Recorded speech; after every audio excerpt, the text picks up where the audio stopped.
Praise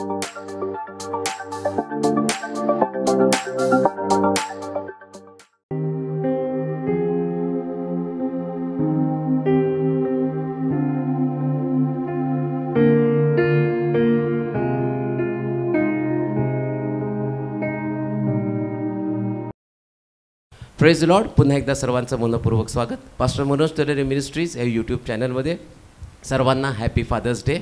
त्या ठिकाणामध्ये एक number दिलेला आहे. जर तुमच्या जीवनामध्ये जर काही प्रश्न असतील, जर काही प्रार्थना द्यायची असतील तर त्या व्हॉट्सअप नंबरवर तुम्ही नक्कीच पाठवू शकता.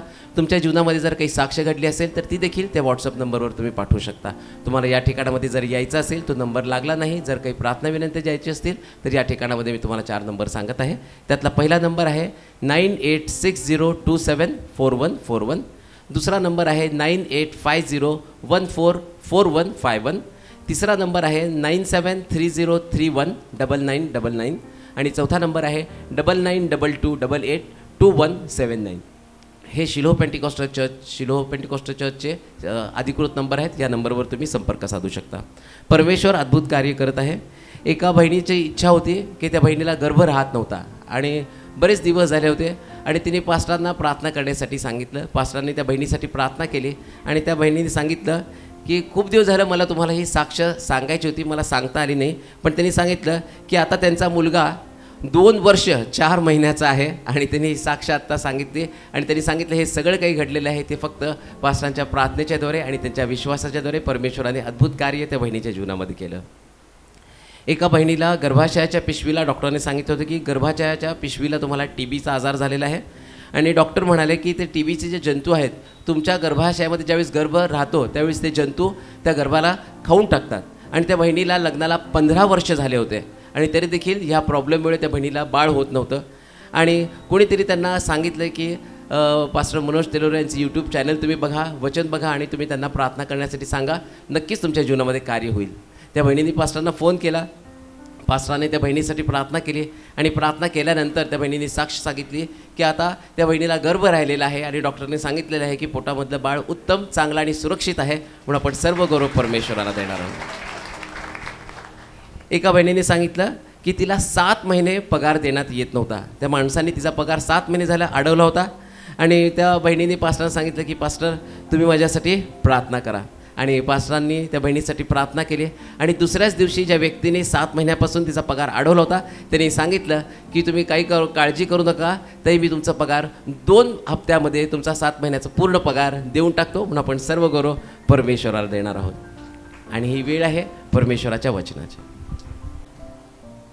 ख्रिस्त येशूमध्ये आपल्या सर्वांचं स्वागत करतो, प्रभूला महिमा देतो आजच्या दिवसाबद्दल. आजचा दिवस विशेष प्रकारचा दिवस. साऱ्या जगभर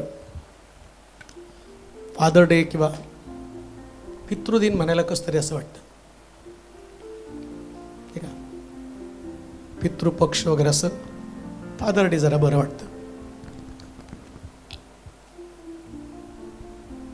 बऱ्याच वेळा आत्मिक मनुष्य या नात्यानं आम्हाला असं वाटतं की देव आमचा बाप, 100% देव आमचा बाप आहे. आणि आम्ही म्हणतो की आमच्या देवावरती तो बाप असल्या कारणाने आमचं प्रेम आहे. परंतु देवावर तुमचं प्रेम आहे किंवा तुम्ही देवावरती प्रेम करणारे, देवाच्या आज्ञेप्रमाणे चालणारे लोक आहात, याच्यासाठी पृथ्वी तलावरती त्यांनी काही नातेसंबंध निर्माण केलेत. तुम्ही किती स्पिरिच्युअल असा, किती आत्मिक लोक असा, आत्मिक लोक आहेत म्हणून जगातले नातेसंबंध किंवा जगामध्ये असणारे तुमचे बाप, तुमची आई, या लोकांना तुम्ही दुर्लक्ष कधीच करू शकत नाही. मुळामध्ये जेव्हा इस्रायल लोक मिस्रापासून कनानात जाण्यासाठी निघाले आणि कनान आणि मिस्र यांच्यामध्ये या सिनाय पर्वतावरती, ज्या पर्वतावरती देवानं मोशेला दर्शन दिलं, त्या पर्वतावरती त्यानं मोशेला बोलवलं. कनानात जायचंय, परंतु कनानामध्ये जाण्याच्या अगोदर या लोकांचं वर्तन कसं असावं, म्हणजे कनानात जाऊन नेमकं करणार काय. आता एवढे लोक मिस्रातनं निघाले आणि त्यांना पोचायचे कनानामध्ये. कनानामध्ये जाण्याच्या अगोदर त्यांच्या वृत्तीमध्ये, त्यांच्या स्वभावामध्ये, त्यांच्या विचारांमध्ये बदल होणं फार गरजेचं आहे. बदलणार कसं काय? मिस्रामधनं निघताना या लोकांचे स्वभाव सगळे मिस्री लोकांसारखे झालेले. 450 वर्ष त्याने विटा भाजल्या, 450 वर्ष मिस्रामध्ये राहिले. देवाविषयी त्यांना भान सुद्धा राहिलं नाही. देव काय आहे?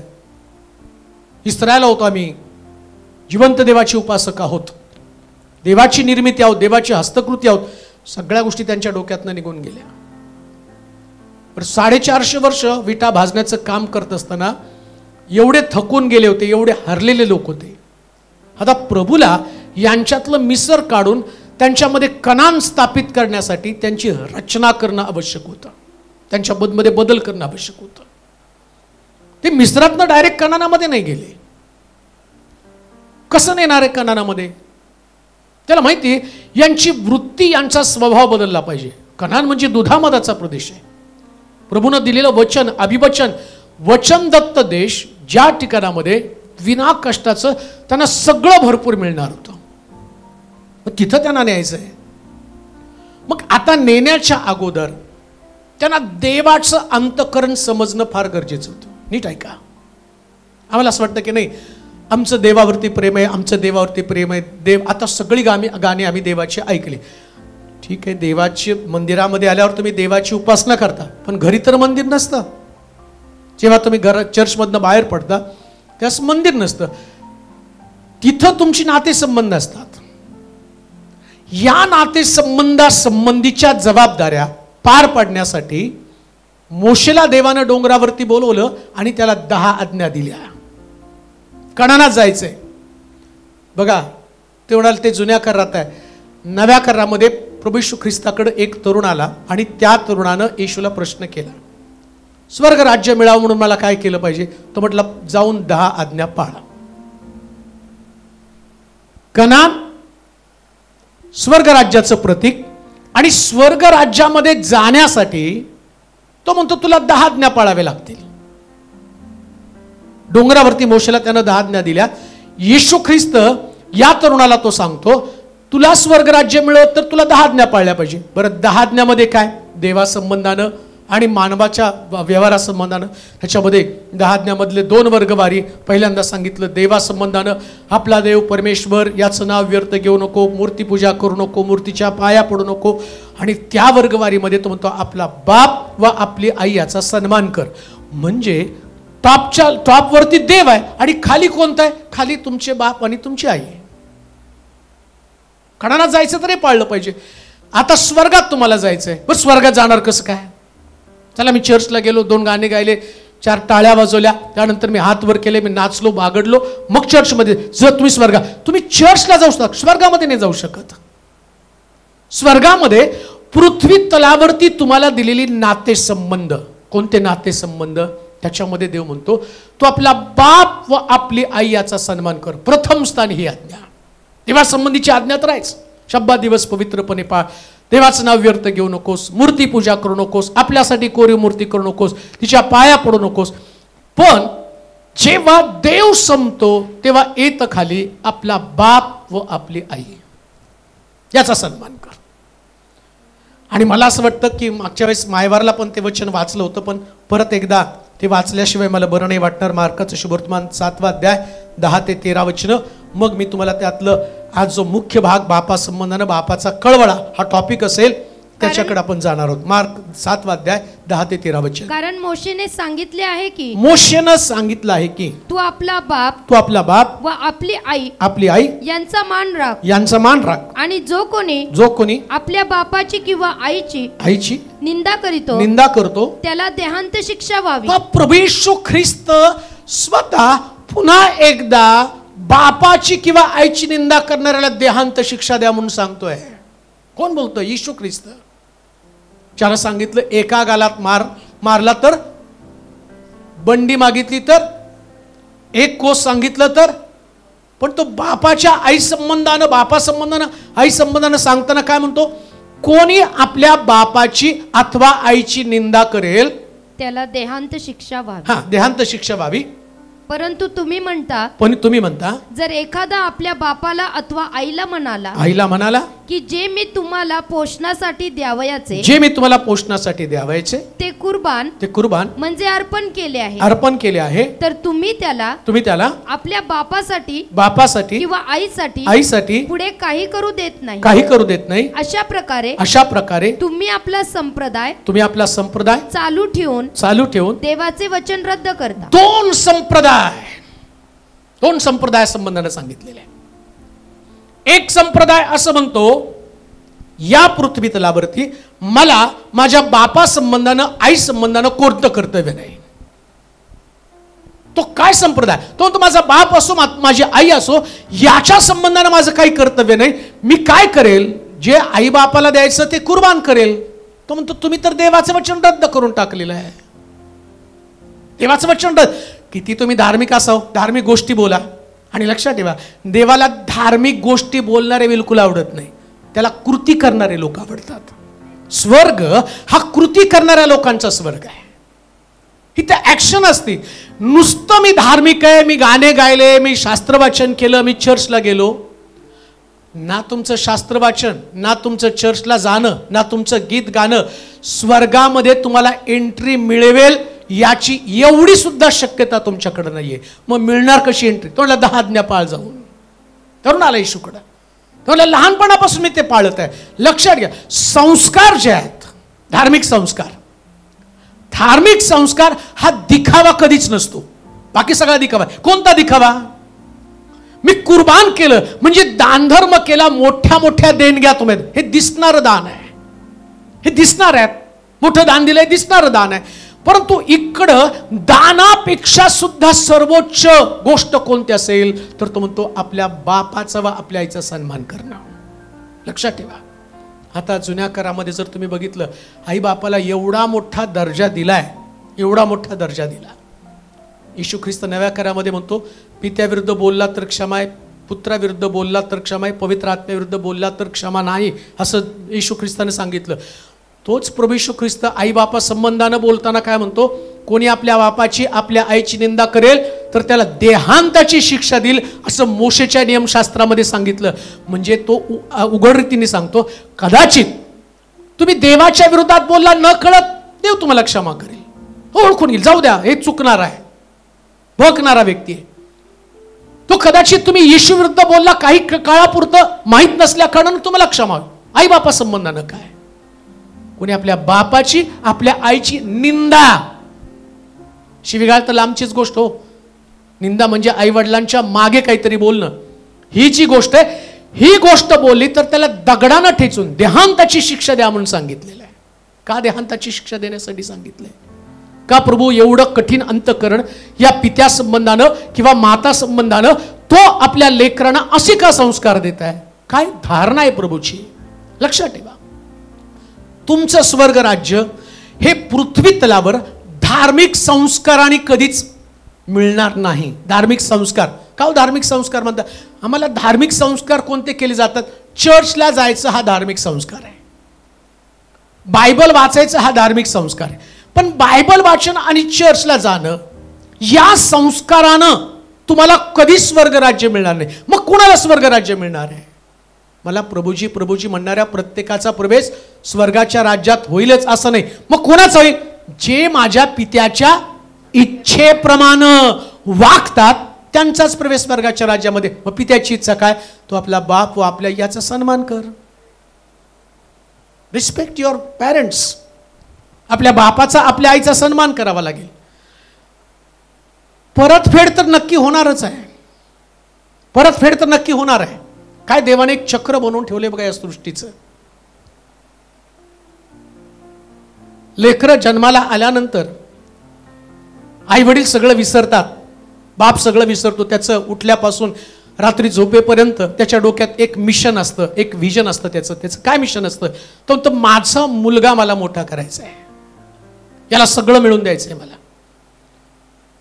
बघा त्याच्या पायामधली चप्पल फाटली का तो बघत नाही. मी बघितलेत कित्येक बाप काम करताना त्यांची चप्पल शिवून ते वापरतात, पण मुलाला चांगल्यातले चांगले बूट, चांगल्यातले चांगले कपडे देतात. त्याच्या बापाचे कपडे जर तुम्ही बघितले ना, त्या बापाचे कपडे दुय्यम असतात, पण मुलासाठी सर्वोत्तम ते देतात. तो बाप असतो प्रिया. आणि जेव्हा तो मुलगा मोठा होत जातो ना, मोठा झाल्यावर बापानं केलेले कष्ट तो क्षणात विसरून जातो. उतरती कळा येते, हे जवानीचा जोश संपतो, रिटायर होतो बाप. रिटायर झाल्यानंतर तो परावलंबी बनतो. परंतु जेव्हा मूल जन्माला येतं ना, जन्माला आलेल्या मुलाचा आनंद त्याला हे असतो की तो म्हणतो माझी म्हातारपणाची काठी आहे, हे माझं म्हातारपणाचा आधार आहे. परंतु कालांतरानं हा आधार घरामध्ये एक अडगळ बनली जाते. त्यांना देवाचं वचन माहीत नसतं, त्यांच्यासाठी हे पॅरेंट्स, हे आई वडील अडगळ बनली जाते. आणि जेव्हा अडगळ हा शब्द येतो, तिथून देव आपल्या न्यायाला सुरुवात करत असतो. नीट ऐका. जेव्हा ज्या लोकांनी तुमचं संगोपन केलं, ज्यांनी तुम्हाला सांभाळलं, ज्यांनी तुम्हाला जन्म दिला, तुम्ही किती पण धार्मिक असा आणि किती धार्मिकतेच्या गोष्टी बोला, परंतु परमेश्वर तुम्हाला वचनाप्रमाणे, त्यानं इथं जी गोष्ट बोलली, प्रभू येशू ख्रिस्त जे या ठिकाणामध्ये बोलतो, तरुणाशी जे ते बोलतो, स्वर्गात जाण्यासाठी तुला आवश्यक काय असेल तर तो म्हणतो 10 आज्ञा पाळ. तो असं नाही म्हणत की तुमच्या 10 आज्ञा संपल्या. बऱ्याच वेळा एक वचन पाळक चर्चमध्ये बोलतो, ते फार लोक सिरियसली घेतात. कोणतं माहिती का? पुरुष आपल्या आईबापा सोडून आपल्या बायकोला, झालं तेवढं घेतलं, 10 आज्ञा नाही घेत. एक आज्ञा मात्र परफेक्ट, तू माझा नवरा आहे, मी तुझी बायको आहे. मग 10 आज्ञा गेल्या खड्ड्यामध्ये. आणि संध्याकाळी झोपताना प्रार्थना आला तर स्वर्गामध्ये. तो म्हणतो मी तुला हे सांगितलं, स्वर्ग राज्य मिळवण्यासाठी पहिल्यांदा तुला तुझ्या बापाचा व आईचा सन्मान करावा लागला, मग स्वर्ग राज्याची कल्पना. पुन्हा मी तुम्हाला सांगतो, एक गोष्ट स्पष्ट अधोरेखित करून लिहून ठेवा, अधोरेखित करून ठेवा. ज्यांच्याकडं आपल्या बापाचा, आपल्या आईचा सन्मान नाही, स्वर्गामध्ये सगळ्यात जास्त अपमानित ते लोक होणार आहेत. सगळ्यात जास्त अपमानित. का? तुम्ही तर आता गाणं गायलं नाही, हे हमारे, कसलं भारी गाणं गायलं, हे हमारे बाप तू जो आसमान में है, तेरा नाम पाक माना जाए. आता हे सगळं करताना या पृथ्वी तलावरती पण तुमचा बाप आहे. हे नाते संबंध आहेत. स्वर्ग पृथ्वी तलावरची नाती नीट जपल्यावर स्वर्ग आहे. असं नाही की तिथं देवाबरोबर काय म्हणतो, इथं तेच सांगितलं ना. आता वाचलं, परत वाचा बरं ते वचन.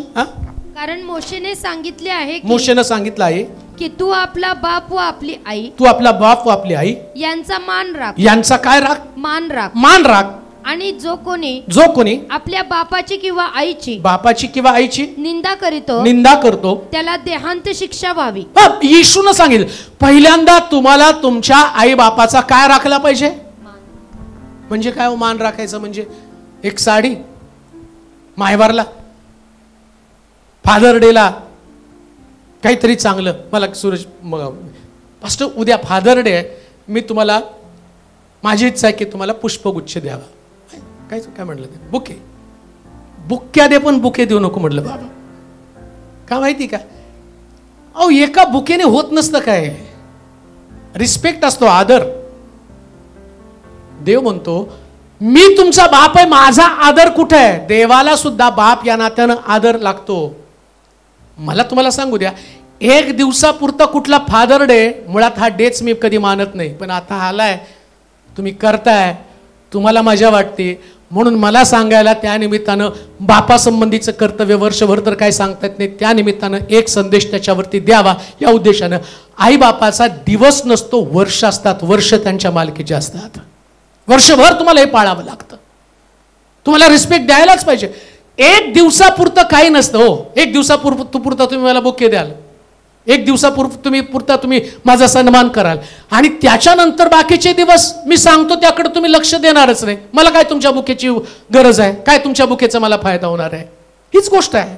एक दिवसापुरतं तुम्ही आईची बापाची किंमत कराल, बाकीचे दिवस तुम्ही त्यांचा अपमान कराल. बरं कोणता देव तुमच्या बाबतीत गप्प बसेल हो? तो देवाची आज्ञा आहे, तो देवाचा नियम आहे. तू दीर्घायुष्य व्हावं, पृथ्वीवर तुझं कल्याण व्हावं, यासाठी तो म्हणतो तो आपला बाप व आपल्या आई याचा सन्मान कर. स्पष्ट लिहिलंय. आई बापाचं आज्ञेचं पालन करणं म्हणजे तुम्ही पृथ्वी तलावर सन्मानित होणार आहात, दीर्घायुष्य तुम्हाला मिळणार आहे. असं नाही तुमचं आयुष्य पुढे जाणार आहे. मी तर असं म्हणतो, जर तुमचे आई बाप, तुमचा बाप, आता बापाच्या विषयी बोलू, जास्त दिवस पृथ्वी तलावर जगण्यासाठी तुम्ही त्यांना प्रोत्साहन दिलं ना, तुमचं सुद्धा आयुर्मान देव वाढवणार आहे. ते वाढवतो तुमचं आयुर्मान. त्याला वाटतं कधी कधी त्या आई वडिलांची जगण्याची इच्छा संपून जाते, देवाकडे प्रार्थना करतात, देवा मला घेऊन चल. त्यांना नाही जगू वाटत. का नाही जगू वाटत? तो ज्यांच्यासाठी सारा आयुष्य खर्च केलं त्यांच्यासाठीच आता आम्ही अडगळ झालो. त्यांना आमची किंमत नाहीये, ते आमची पर्वा करत नाही. लक्षात ठेवा, 100% पती पत्नीचं नातं असावं, मग आई बापाच्या नाताचं काय? त्याला बायबलमधनं काढून टाकलं का? मी तर म्हणतो सगळं बायबल त्याच्यावरती फिरत आहे, आईबापाच्या नात्यावरती फिरत आहे अख्खं बायबल. जिथं प्रभू येशू ख्रिस्त पुन्हा एकदा त्या गोष्टीविषयी बोलत आहे.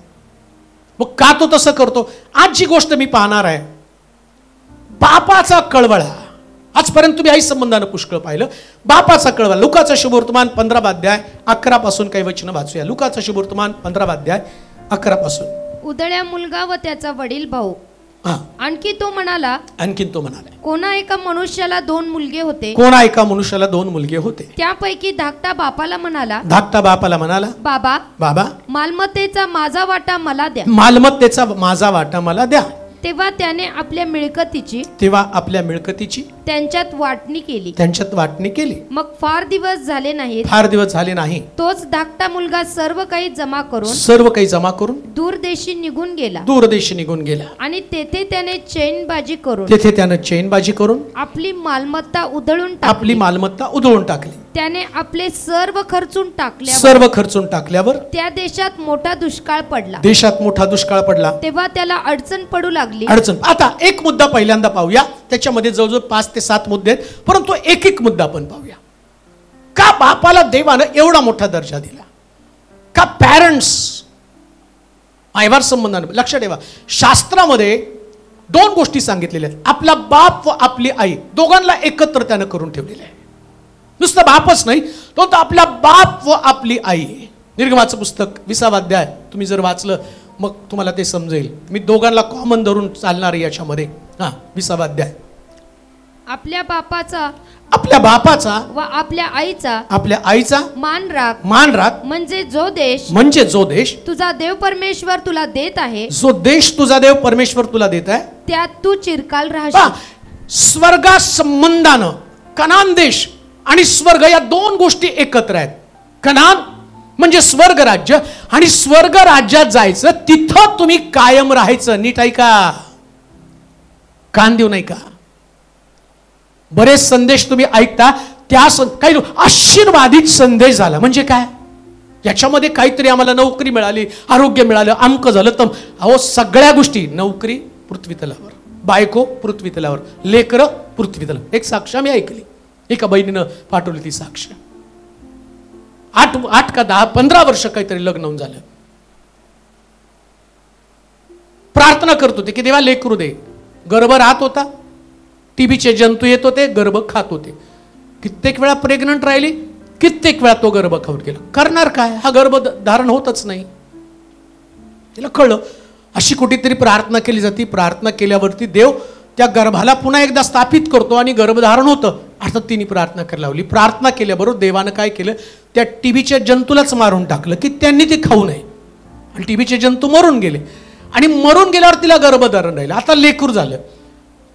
मग हे लेकरू स्वर्गात नेणार आहे का? झाली ती आई, गर्भधारण केलं म्हणजे लेकराचे आशीर्वाद, नोकरीचे आशीर्वाद, पत्नीचे आशीर्वाद, घराचे आशीर्वाद, हे सगळे पृथ्वी तलावरती राहणार आहेत. मग कोणते आशीर्वाद स्वर्गामध्ये घेऊन जाणार आहे? तो आपला बाप व आपली आई याचा सन्मान कर, म्हणजे जो देश प्रभूनं तुला दिलेला आहे त्याच्यामध्ये तू कायमस्वरूपी स्थापित होशील. हे कायमस्वरूपी स्थापित होणारे आशीर्वाद आहे. एक गोष्ट ध्यानात ठेवा, ज्या परिवारामध्ये त्यांच्या आई बापाला दुय्यम दर्जा आहे, ते परिवार स्वर्गामध्ये कधी स्थापित होऊ शकणार नाही. लिहून घ्या. काळ्या दगडावरची रेष देवाच्या वचनातलं सत्य हेच आहे. तुम्ही किती पण स्वतःला धार्मिक समजायला जा, पण तुमच्या परिवारामध्ये तुमच्या आईला बापाला किंमत नाही, तुमचा परिवार स्वर्गामध्ये नसणार म्हणजे नसणार. नसणार बरं का. किती आदळआपट करा पृथ्वी तलावरती, तुम्ही कुठलीही वचनं काढा, कोणत्याही वचनाच्या द्वारे स्वतःला प्रोटेक्ट करण्याचा प्रयत्न करा, स्वतःचं संरक्षण करण्याचा प्रयत्न करा, पण शास्त्रामध्ये सांगितलं आणि लक्षात ठेवा, देव त्याच्या वचनावर प्रेम करून आशीर्वाद देतो. तुम्ही स्वतःला आशीर्वादित नाही ठरवणार, नाही मी आशीर्वादित आहे, मी धार्मिक आहे. हे तुम्ही नाही धार्मिक, तुम्हाला देवाचं वचन धार्मिक ठरवणार आहे. तुम्ही काय आहात, देवाच्या वचनाचा तो आरसा आहे. काय उद्धव पुत्राच्या बाबतीमध्ये का म्हटलं देवाने त्याला एवढा दर्जा दिलेला आहे, का बापा संबंधानं आई संबंधानं एवढं सांगितलं गेले. दोघांना सुद्धा. आता पूर्वीच्या काळामध्ये काय होतं की आई लेकरं सांभाळत होती, बाप काम करत होता. आता तसं नाही, आता आई पण काम करते, बाप पण काम करतो. म्हणून त्यांना असं म्हटलं, तू आपला बाप व आपली, देवानं दोघाला कॉमन केलंय, आपला बाप आणि आपली दोघाला एकत्र केलं. असं नाही लिहिलं तू आपल्या बापाचा सन्मान कर, मग खाली दुसऱ्या वचनामध्ये तू आपल्या आईचा सन्मान कर. तसं नाही केलं, दोघांनी एकत्र केलं. देवाने दोघांना एकत्र करून ठेवलं. काय एकत्र करून ठेवलं त्याचं कारण पण तुम्हाला सांगतो. मी स्वतः काही गोष्टी पाहिल्या, पालक म्हणून देवाने एवढा अनुभव दिला, एवढं सगळं पाहिलं, एवढं ऑब्झर्वेशन केलं. एक परिवार आमच्या शेजारी राहायला होता, 4 मुलं होती, मोठ्या मोठ्या हुद्द्यावरती, इतकी मोठं मुलं शिकली. एक बँकेमध्ये मॅनेजर, मला वाटतं एक मोठी कंपनी होती, त्या कंपनीमध्ये एक मुलगा मोठा ऑफिसर, त्यानंतर एक मुलगा रेल्वेत कामाला, एक मुलगा अजून मला वाटतं कुठंतरी ॲम्युनिशन फॅक्टरीमध्ये, सगळे मोठे मोठे ऑफिसर. आणि त्यांचे आई वडील या 4 मुलांना, आणि ते मला नेहमी वृद्ध लोकांशी बोलायला आवडायचं, मग मी त्यांच्याशी बोलायचो. मग ती सांगायची मनू मनू, मला म्हणायच्या त्या मावशी होत्या, अगदी त्यांना पाठीवरती खुबड होतं आणि मला चांगल्या घरच्या, सगळं चांगलं होतं तिथं. मी कधी कधी त्यांना म्हणायचो की आजी तुम्ही आहेत, आजोबा कुठं आहेत? बाबा तुला काय सांगू, 4 मुलं आहेत, सगळे साहेब आहेत, पण 4 मुलांनी वाटण्या केल्यात. 3 महिने मी एका मुलाकडं आणि तो माझा पती पोरांचा बाप एका मुलाकडं, मग त्याची पाळी संपल्यावर दुसऱ्याकडे त्याने जायचं. आणि 4 महिन्यात आम्ही एकदा एकत्र येतो आणि ते म्हातारा म्हातारी एका ठिकाणात एकत्र यायचे, खूप रडायचे. ते दृश्य पाहून मन हेलावून जायचं. 4 मुलं, मोठे ऑफिसर, पण 4 पैकी एकही मुलगा आई बापाला एकत्र सांभाळता नाही. का देवाच्या वचनामध्ये अगोदर लिहून ठेवलं, तू आपला बाप व आपल्या आई याचा सन्मान कर, कारण देवाला माहिती आहे हे स्वार्थासाठी यांना विभक्त करतील, यांची वाटणी करून टाकतील, यांची वाटणी करतील. 4 महिने 3 महिने एकमेकाला सांभाळा, ती जबाबदारीपासून दूर जातील. मग प्रभूनं सांगितलं, अरे जबाबदारीपासून पळणाऱ्या लोकांनो लक्षात ठेवा, जर स्वर्गामध्ये तुमचं स्थान, तुमची जागा, तुमचं घराणं प्रस्थापित व्हावं, तर पृथ्वी तलावर तुमचा बाप व तुमची आई, ज्याने तुम्हाला जन्म दिला, ज्याने तुम्हाला हे जग दाखवलं, यांचा आदर करणं, यांचा सन्मान करणं, याच्यासाठी या पृथ्वी तलावर तुम्हाला मेहनत घ्यावी लागणार आहे. म्हणून कान देऊ नये का, देवाचं वचन पाळण्याची ताकद तुमच्याकडे नसेल तर लक्षात ठेवा, स्वर्ग राज्यात जाण्याची कल्पना पण करू नका. कल्पना पण करू नका. जाणार तर नाहीच, 100% जाणार नाही. कारण देव त्याच्या वचनाच्या बाबतीमध्ये एकदम खंबीर आहे. तो काही माणूस नाही, हा ठीक आहे तुम्हाला मी एक, इथं नाही, तिथं चालतो, स्वर्गामध्ये नाही चालत. म्हणून म्हटलं बोलावलेले आणि निवडलेले. मग कोण बोलवलं आणि कोण निवडलं? बोलवलं सगळ्या गावाला, हो, निवडलं त्याच्यातनं. तुम्ही सुद्धा तांदूळ निवडल्याशिवाय भात घालत नाही. रोज भात खाता तरी तांदूळ निवडता. तो तर देव आहे, तुम्हाला स्वर्ग द्यायचा आहे. तुम्हाला काय भात द्यायचा नाही, बिर्याणी नाही द्यायची, वरण भात नाही द्यायचा, स्वर्ग द्यायचा आहे. स्वर्ग देताना किती निवड करणार आहे? काय ऑब्झर्वेशन असेल, काय निरीक्षण असेल त्याचं. आणि त्या निरीक्षणामध्ये परमेश्वर सांगतो आपल्या बापाचा सन्मान कर. का सन्मान कर? त्याचं कारण वाचा वचन, 32 वचन, सॉरी 11 वचन. हा, आपल्या बापाचा नाही, आणखीन तो म्हणाला, कोणा एका मनुष्याला 2 मुलगे होते. कोण म्हटलं असं? कोण बोलतोय? कोण दाखला सांगतोय? हा दाखला कोण बोलतोय बघा. आता काय म्हणतो बघा तो. कोणा एका मनुष्याला 2 मुलगे होते. 2 मुलगे होते. त्यापैकी धाकटा बापाला म्हणाला, बाबा मालमत्तेचा माझा वाटा मला द्या. तेव्हा त्यानं आपल्या मिळकतीची त्यांच्यात वाटणी केली. इकडं येशू ख्रिस्त या शिष्यांना एक सुंदर प्रकारच्या दाखल्यानं बोध करत आहे. काय त्याचा बोध आहे? जुन्या करामध्ये यहोवा देव मोशेला सांगत आहे, तो आपला बाप व आपली आई याचा सन्मान कर. नव्या करामध्ये प्रभू येशू ख्रिस्त पुन्हा एकदा एका बापाचा दाखला देते. काय दाखला आहे तो? एक माणूस, त्याला 2 मुलगे होते. धाकटा मुलगा बापाकडे येतो आणि म्हणतो, बाबा मला आपल्या मालमत्तेचा वाटा द्या. ऐका, कोणाची मालमत्ता आहे? कोणाची मालमत्ता आहे? कोणी कमवली? मागतोय कोण? आणि बापाने देऊन टाकली का नाही? का त्याला मोठा दर्जा दिला बापाला? त्याचं कारण तुम्हाला सांगतो. बाप सगळ्या गोष्टी लेकरांना न मागता देत असतो. त्याचं अंतःकरणच आहे ते. मी कमवल, माझ्यासारखा बाप पाहिजे होता. पेकट बोललं असतं पहिले. तुला उधळायला पाहिजे आणि तू मला मागतो का? परंतु लक्षात ठेवा, इकडं प्रभू येशू ख्रिस्त, मी लाख बोलतो पण तसं घडत नाही. बापाचं अंतःकरण वेगळं असतं हो. त्या बापाच्या अंतःकरणामध्ये ना लेकरू जन्माला आल्यावरच फार मोठ्या जबाबदाऱ्या असतात. मला माहिती की आत्ताचे तरुण पिढीची, पूर्वी कितीतरी लेकरं खंडीच्या पेंडी म्हणायची. खंडी म्हणजे 21 नाही का, आणि पेंडी म्हणजे काहीच नाही. आता खंडीन पेंडीवाला कोण नाहीच. 21 लेकरं खंडीच्या पेंडी, एवढी लेकरं. ते विचार करत नव्हते किती पण होऊ द्या. शेतामध्ये जायचं, धान्य आणायचं, खायला द्यायचं. ती लेकरं रानामध्ये खेळत होते, जमिनीवरती पडत होते, झोळीमध्ये. रोज ती झोळी मला वाटतं कधी काढत होते का नव्हते कोणास ठाऊक. दरवर्षी त्याच्यात ते पडायचं. खंडीच्या पेंडी लेकर. आता बघा तुम्ही, आत्ताच्या पिढीला ते आम्ही प्लॅनिंग करतो. म्हणजे काय हो? आई बाप होण्यासाठी पहिले लायक बनतो.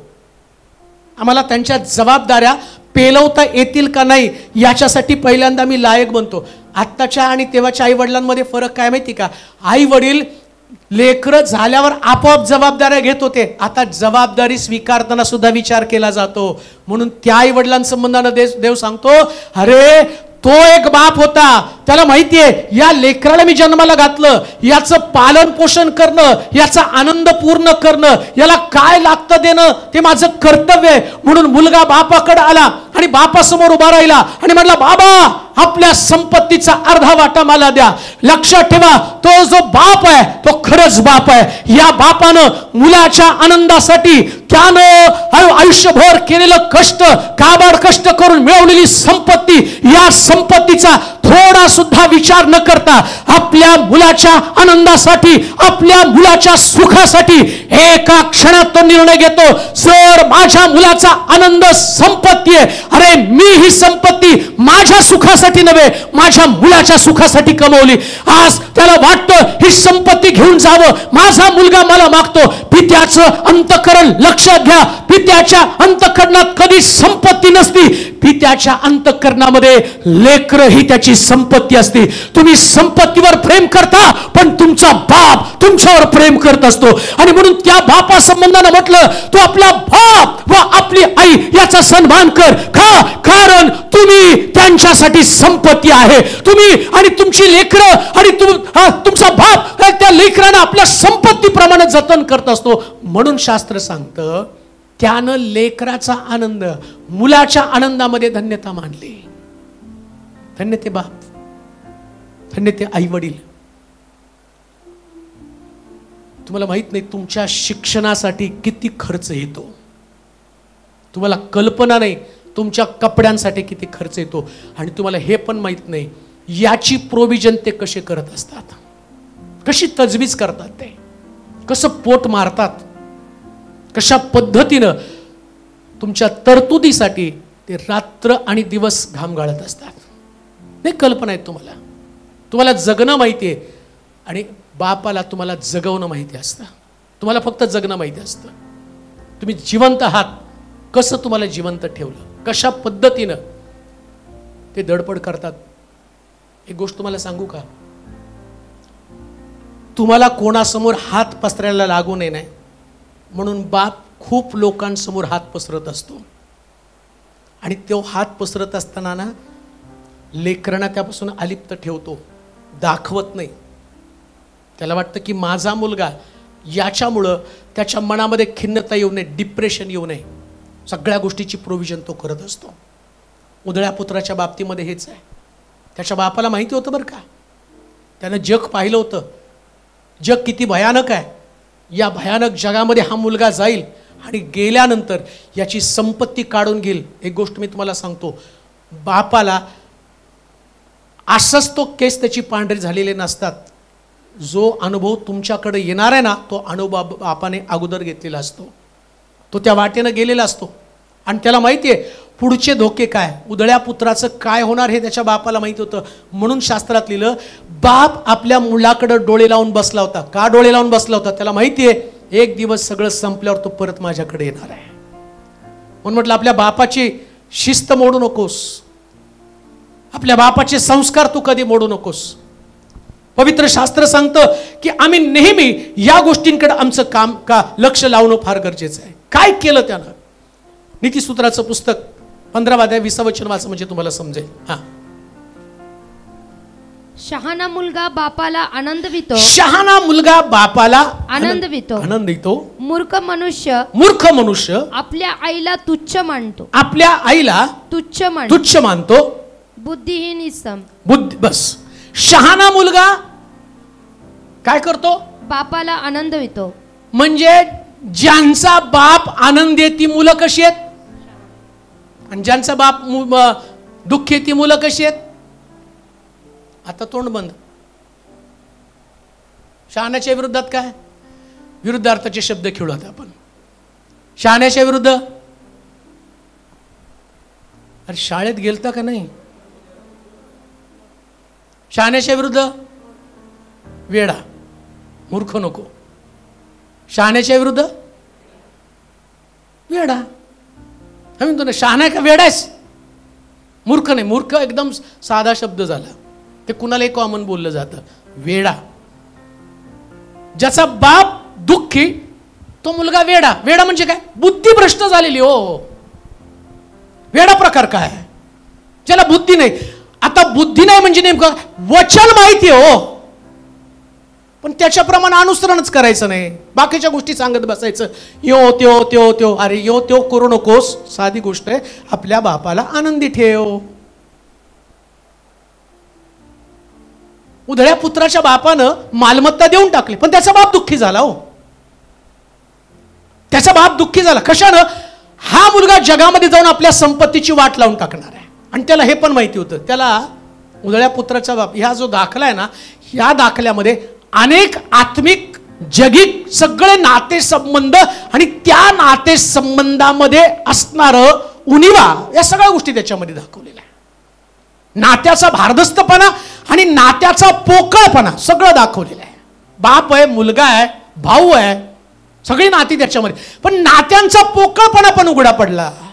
भाऊ श्रीमंत आहे, अर्धा वाटा त्याच्याकडे गेल्यावर हा जो भाऊ थोरला मुलगा बापाकडे राहिला आणि त्यानं भरपूर संपत्ती मिळवली. पण बाप मुलगा परत घरी आल्यावर आम्ही पाहतो की त्या भावानं थोरल्या मुलानं बाहेर पाहिलं आणि बाहेरून त्या ठिकाणामध्ये आतमध्ये पाहतो तर मोठी पार्टी चालली, जंगी, आतमध्ये आनंद चाललेला आहे. आणि तो मुलगा बाहेरून विचारतो आतमध्ये काय चाललं, तर त्या ठिकाणामध्ये तुझा भाऊ परत आला आणि तुझ्या बापानं त्याच्यासाठी एक पुष्ट पशु कापलेलं, एक वासरू कापलेलं आहे. त्याला एवढं दुःख झालं. बघा नात्यातला पोकळपणा बघा. भाऊ परत आला याचा आनंद त्याला नाही, पण तो भाऊ आला आणि माझ्या बापानं एक वासरू कापलं. त्याचा बाप म्हणतो अरे तुझ्याकडे किती वासरू आहेत?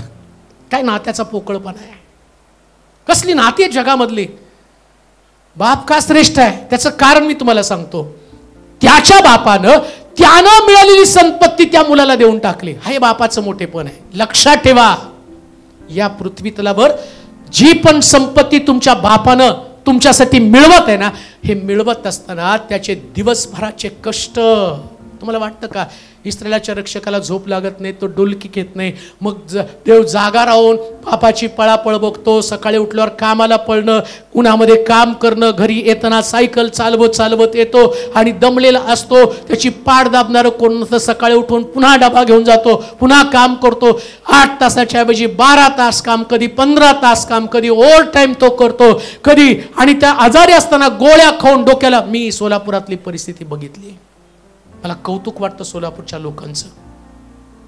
मी आलो तसं घोडके परिवारामध्ये मी राहत होतो आणि या परिवाराचं वैशिष्ट्य त्या लेकरांना मोठं करण्यासाठी, अहो पुण्यामध्ये आम्ही दांडी मारायला का निमित्त शोधत होतो, काय करून दांडी मारता येईल, पण मी इथं पाहिलं या लोकांनी, नाना दादा, एवढं टेम्परेचर असायचं, डोक्याला काहीतरी गुंडाळायचे आणि कामाला जायचे, गोळी खाऊन घरी आल्यावर झोपायचे, जेवायचे, पण त्यांनी कधीच कामाचे खाडे केले नाहीत.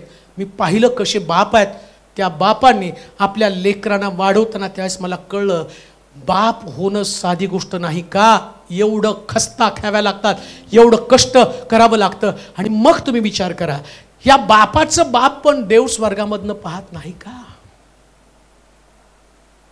तुमचं उठणं, तुमचं बसणं, तुमचं चालणं, तुमचं बोलणं, तुमचं निजणं मी बारकाईनं पाहतो. तसं देव या स्वर्गातनं सगळ्या गोष्टी बारकाईनं पाहतो, फार बारकाईनं पाहतो. मी देवाचे आभार मानतो. अशा शहरामध्ये मला आणलं की इथं आई बाप मी पाहिले कसे आहेत, कशी आई बाप आहेत, काय खस्ता खाऊन खाऊन त्यांनी लेकरं वाढवली. कांचन लोखंडे कित्येक वेळा तर त्यांना कामावून हातावर आणावं लागत होतं. 5,000 पगार होता, 500 रुपये त्यांचा दशांश होता. हॉस्पिटलमध्ये कामाला होतं, 5,000 पगार. 5,000 पगारामध्ये लेकरांचं शिक्षण वाढवणं, हे आई वडील येतो काय? देव त्यांचं हे सगळं त्याग, त्यांचं बलिदान नाही पाहत का? एक नाही, इथं सगळेजण तशीच आहे, प्रत्येक व्यक्ती तशीच आहे. काय कष्ट केलं, कशा पद्धतीने लेकरं वाढवली. वाढवताना प्रभू काय म्हणतो, त्यांचं निरीक्षण करतो. त्याच्या बापानं सुद्धा संपत्ती देऊन टाक. दुसरा बाप असता तर म्हटलं असतं की नाही, माझी संपत्ती मी मिळवली, पण बापाचं अंतःकरण नसतंच तसं. कसं? त्याला माहितीये माझा मुलगा माझ्या घरातनं बाहेर पडला तर त्याने उपाशी मरू नये, हे बापाचं अंतःकरण आहे. जाईल तो मित्रांबरोबर, मित्र काही दिवस खाईल, संपल्यावर माझ्याकडे परत येईल, पण आता तर त्याच्या मनाचा हट्ट त्याला मला पूर्ण करू द्यायचा ना. त्याच्या बापाने त्याला देऊन टाकलं. हो का म्हणतो तो, आपला बाप व आपली आई याचा सन्मान कर. कधी कधी वाईट वाटतं हो, हे सगळं देतात तुम्हाला, सगळं देतात. सोमगल ब्रदरची पण मला आता आठवण येते, तोही बाप पाहिला, खूप सुंदर बाप, एकदम छान. कधी कधी मी त्यांना रागवायचो, अरे एवढं लेकरांसाठी करता, तुमच्या भविष्यासाठी तुम्ही काही तरतूद करून ठेवत नाही का? पण होता, ते पण बाप होता, आपल्या चर्चमधलेच, पुण्यामध्ये गेले, पण एक आदर्श आयडल बाप मी पाहिला. काय कुठं मागितलं की लेकरांसमोर हजर, कसे असतील, काय मन असेल त्यांचं. आणि प्रभू हे अंतःकरण पाहताना परमेश्वर इतकं कळवळ्यानं त्यांच्याकडे पाहत असतो की तो म्हणतो, अरे हा आशीर्वाद मी तुम्हाला दिला आणि तुम्ही तुमचा आशीर्वाद तुमच्या लेकरांना देऊन टाकला, आणि ज्या मुलाला तुम्ही तो आशीर्वाद देताय तो उधळून टाकणार आहे, तो उधळून टाकणार आहे. लक्षात घ्या, उधळून टाकला त्यानं तो आशीर्वाद, उधळून टाकला. म्हणून एक गोष्ट लक्षात ठेवा, या पृथ्वी तलावरचं तुमचं जीवन, ज्या बापानं तुम्हाला वाढवलं, तुम्ही असेच मोठे झालेले नाहीत. कोणीच असं मोठं नाही झालं, कष्ट करावंच लागलं. तुम्हाला लागणारं अन्न, वस्त्र, निवारा आत्ता तुम्ही बाहेर जाऊन दाखवा. मी म्हणतो एका व्यक्तीनं बाहेर पडायचं आणि स्वतः जगून दाखवायचं, किती कठीण असतं. आणि एक गोष्ट तुम्हाला सांगतो, तुम्ही कुणाचा तरी मुलगा आहे म्हणून तुम्हाला समाजामध्ये एक वेळची भाकर मिळते. रस्त्यावरच्या भिकाऱ्याच्या लेकराला कोणी भाकर देत नाही, कारण त्याला ओळख नाही. तुमच्या बापाची ओळख आज तुम्हाला भाकर मिळवून देते. तुमच्या बापाची ओळख, तुमच्या बापानं, तुमच्या पॅरेंट्सनं, तुमच्या घरातल्या लोकांनी तुमच्यासाठी केलेली तरतूद म्हणून असं म्हटलं, उधळ्या पुत्रानं, वाचा ते वचन. हा. धाकटा बापाला म्हणाला, धाकटा बापाला म्हणाला, बाबा बाबा मालमत्तेचा माझा वाटा मला द्या. मालमत्तेचा माझा वाटा मला द्या. तेव्हा त्याने आपल्या मिळकतीची त्यांच्यात वाटणी केली. ऐका, जेव्हा बाप असतो तो नेहमी वाटणी करत असतो. आमेन म्हणाल का? वाटणी करायला त्याला आवडतं. हा, सगळ्याला बरोबर देत असतो. ते आमच्याकडे असतं. आम्ही नाही, तुम्ही त्याच्यावर जास्त प्रेम करता. नाही, तुला भाकरीवर घेतलं आणि तो आमच्या पोटात नाही जन्म. ते डायलॉग असतो नाही का? नाही, आम्हाला जास्त लक्ष देत नाही, तुम्ही त्यालाच जास्त तुम्ही त्यालाच जास्त प्रेम करता. आणि होतं तसं कधीतरी. काय असतं माहिती का? तुम्ही जर बघितलं ना, ती कोंबडी, येशू ख्रिस्त स्वतः म्हणतो, कोंबडी जशी पिलाला पंखाखाली एकवटते, तसं हे इस्रायला कितीतरी वेळा मी तुला एकवटण्याचा प्रयत्न केला. त्यानं स्वतःला कोंबडीची उपमा दिली. त्या कोंबडीचं एक वैशिष्ट्य आहे, सगळ्या पिलांना विशिष्ट आवाज करून ती बोलवते. जी चांगली धडधाकट पिलं आहे त्या पिलांना आवाज करून बोलवते आणि ती पिलं त्या ठिकाणची किडे खायला जातात. एक पिल्लू लंगडं असतं. मग ती कोंबडी काय करते माहिती का? त्या पिलाच्या जवळ जाऊन तिची जमीन उकरते. मी कोंबड्या पण पाळल्यात म्हणून मला माहिती आहे. ससे पाळले, कोंबड्या पाळल्या, सगळं पाळले, सगळे आवड होती. माझा आम्ही अंडे आणायचो आणि त्या अंड्यावरती नाव लिहून ठेवायचो. शिरीष, मनोज, सुनील, अविनाश अशी सगळी नावं त्या अंड्यांवरती लिहायचो, कोंबडीखाली ठेवायचो. आणि वैशिष्ट्य काय घडली मला माहिती, समजा नावं नाही टाकली तर उद्या सगळे भांडतील, हे कोंबडा माझाच आहे. मग आम्ही काय केलं, नावं, त्यातली 3 अंडी खराब झाली, नाचली, आणि बरोबर मनोज नावाचं अंड फुटलं आणि त्याच्यातनं कोंबडा बाहेर धरलं की माझा आहे. तो कोंबडा बी माझ्यासारखा निघाला बरं का. माझ्यासारखं म्हणजे कसं माहिती का, ते त्याचं वैशिष्ट्य होतं. कुत्र काय राखण करतं असं राखण करायचो. बाहेरून कोण नवीन आलं की त्याला उडून टोचा मारायचं. मग ते लोक आल्यावर म्हणजे पहिले कोंबडा बांधून ठेवा, कारण तो कोंबडा माझा होता. तो चुकीची गोष्ट कशी आतमध्ये होतील, टोचा मारणार. मग मला ते सगळं ऑब्झर्वेशन करताना कळलं, एखादा अपंग, चालता येत नाही, आजारी पिलू आहे, तर ती कोंबडी काय करते, त्या पिलाला जवळ जाऊन तिथली जमीन उकरून काढते आणि त्यातले किडे त्याला खाऊ घालते. कारण आता विचार करा, त्या बाकीच्या पिलाने तिथून ओरडायला पाहिजे, टुच टुच करून, चू चू चू चू चू चू,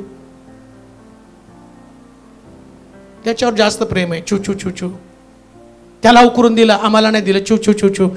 अरे बाबा, ते लंगडं आहे म्हणून बापाचा कळवळा फक्त बापाला कळतो, तुम्हाला नाही कधी कळणार. ते नाही येऊ शकत तिथं. उधळ्या पुत्राच्या बाबतीमध्ये असंच घडलेलं आहे. तो वीक आहे, त्याला जगाचा अनुभव नाही आहे, जग कसं आहे त्याला माहित नाही. हा फिजिकली मेंटली स्ट्रॉंग आहे. कोण? मोठा मुलगा. मोठा मुलगा त्याला माहिती आहे की बापाच्या घरामध्ये राहण्यातच मजा आहे.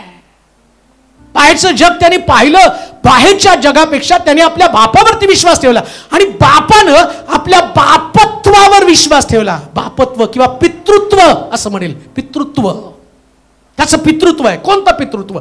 मला माझ्या मुलाची काळजी घ्यायला पाहिजे. म्हणून त्यांनी काय केलं, त्यानं आपली संपत्ती दोघांना पण वाटून टाकली. आता बघा, वाटून टाकल्यावर 2 गोष्टी बरं का. उधळ्या पुत्र इतका सुंदर आहे ना, उधळ्या पुत्राचा हात दाखला, दोघाला वाटली, पण एक मुलगा बापाला सोडून गेला नाही. अशी मुलं बना. संपत्ती दिली तरी आपल्या बापाला चिटकून राहिली. हा स्वभाव प्रत्येक मुलामध्ये असला पाहिजे. कोणाला? आपल्या बापाचा कळवळा. त्या थोरल्यानं नाही पैसे मागितले, त्यानं नाही प्रॉपर्टी मागितली, पण बापाने दिली ना. बापाच्या मनामध्ये काय, यानं मागितली नाही पण त्याचा अधिकार आहे, देऊन टाका त्याला पण देऊन टाकले. म्हणून स्वर्गातला देव काय म्हणतो, तू आपला बाप व आपली आई याचा काय कर, सन्मान कर. देवाला कळवळा येतो बापाविषयी. आता अजून एक गोष्ट, मला वाटतं उत्पत्तीचं पुस्तक 9 अध्याय 20 ते 27 वचन वाचू, म्हणजे तुम्हाला काही गोष्टी त्या ठिकाणातनं समजेल की कसा बापा संबंधाला देव किती जबरदस्त अशा प्रकारचं त्याला कव्हरिंग त्यानं दिले. वाचूया उत्पत्तीचं पुस्तक 9 अध्याय 20 ते 27 वचन. नोहा शेतकी करू लागला. नोहा शेतकी करू लागला. त्याने द्राक्षाचा मळा लाविला. त्याने द्राक्षाचा मळा लावला. तो द्राक्षरस पिऊन गुंगला. द्राक्षरस पिऊन गुंगला. आणि आपल्या डेऱ्यात उघडा नागडा पडला. आपल्या डेऱ्यात उघडा नागडा पडला. तेव्हा कनानाचा बाप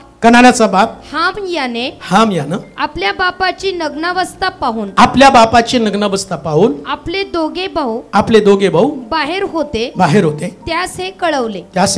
तेव्हा शेम व याफेत यांनी वस्त्र घेऊन आपल्या खांद्यावर ठेवलं व पाठमोरे होऊन आपल्या बापाची नग्नता झाकली. त्यांची तोंडे पाठमोरी होती म्हणून त्यास आपल्या बापाची नग्नता दिसली नाही. द्राक्षरसाच्या गुंगीतून सावध झाल्यावर आपल्या धाकट्या मुलाने काय केलं ते नोहाला समजलं. तो म्हणाला कनान शापित होईल. तो आपल्या बांधवाच्या दासांचा दास होईल. बरं, आता इथं पण कोण आहे हो? धाकटा. आणि उधळ्या पुत्राच्या दाखल्यामध्ये पण कोण आहे? बघा धाकटे किती घातक आहेत.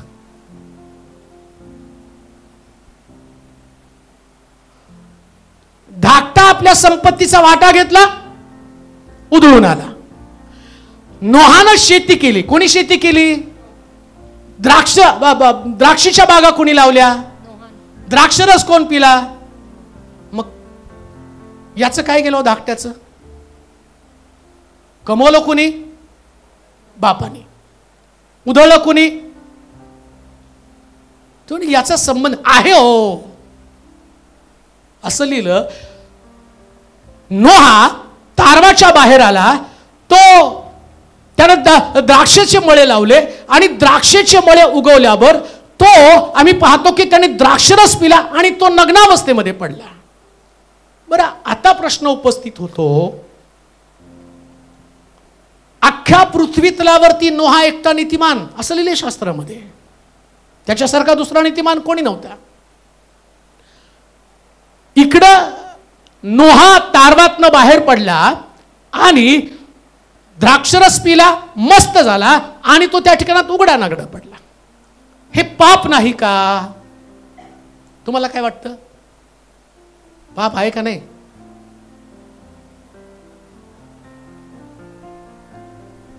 आपण कशाला अडकायचं पाप म्हणून? तुम्ही सांगा काय? ते पाप नव्हतं त्यावेळेस. का पाप नव्हतं? अजून कुठं दादण्या आल्यात का दादण्या? अजून देवानं सांगितलं होतं का काय करायला पाहिजे, काय नको करायला पाहिजे? नोहा नीतिमान होता, परंतु त्याला अजून देवानं काय करू नये, काय करावं हे सांगितलं नव्हतं. मग उघडा नागडा पडला ही नग्नता. हे दुसऱ्या त्याच्यामध्ये असं लिहिलं की दुसऱ्याची नग्नता पाहू नको. देवाच्या वचनामध्ये दिले, लेवीच्या पुस्तकामध्ये.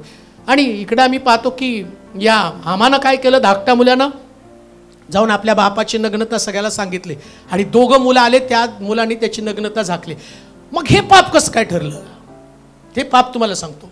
नव्या करामध्ये, जुन्या करामध्ये एदेन बागेमध्ये जेव्हा परमेश्वर आला आणि त्याने आदामाला हाक मारली, तर आदाम त्याला बोलला. काय बोलला? देवा मी नग्न आहे. आणि प्रभूनं काय केलं? एक कोकरू कापलं आणि त्याची वस्त्र घालून त्याची नग्नता झाकली. म्हणजे देवानं सांगितलं नग्न असणं हे पाप आहे, ते झाकायलाच पाहिजे. म्हणजे ही गोष्ट जुन्या करामध्ये अगदी स्पष्ट झाली. बरं, आता प्रॉब्लेम काय?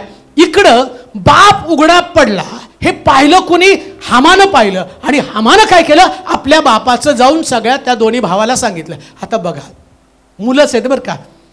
तो आता यानं जाऊन सांगितल्यावरती त्यानं जाऊन चर्चा करायला, पप्पा दारू पिऊन पडले, पप्पा उघडे नागडे पडले. आमचे पोर असते सोलापूरचे तर ते मम्मीला काठी घेऊन लावले असते, झोडपून काढा पडलाय. त्यानं तसं नाही केलं. दोन प्रकारची मुलं आहेत, दोन प्रकारचे लोक आहेत. जसं उधळ्या पुत्र, धाकटा मुलगा आणि थोरला मुलगा, तसं परिवार, तसं मंडळी, तसं समाज. या समाजामध्ये दोन प्रकारच्या वर्गवारीचे लोक आहेत. एक आत्मिक जीवन जे तुमच्या बापा संबंधानं सांगतं, या जगिक बापा संबंधानं तो बाप चुकला, पण तो चुकल्यानंतर त्याच्या बापाची चूक हामानं आपल्या 2 भावांबरोबर चर्चा केली. 2 भावानं चर्चा केली नाही, त्याने त्याला सोल्युशन काढलं. आणि सोल्युशन काय होतं? आपल्या बापाची नग्नता झाकणं हे सोल्युशन आहे. बापाची नग्नता झाकणं हे सोल्युशन आहे. पुष्कळ वेळा तुमचा जगीक बाप अशाच पद्धतीचा असू शकतो, पण त्यानं मला लावला ना, त्यानं तुम्हाला सांभाळलं ना, त्याच्या चुका तुम्ही एकमेकासमोर नाही मांडू शकत. आणि शास्त्र काय सांगतं?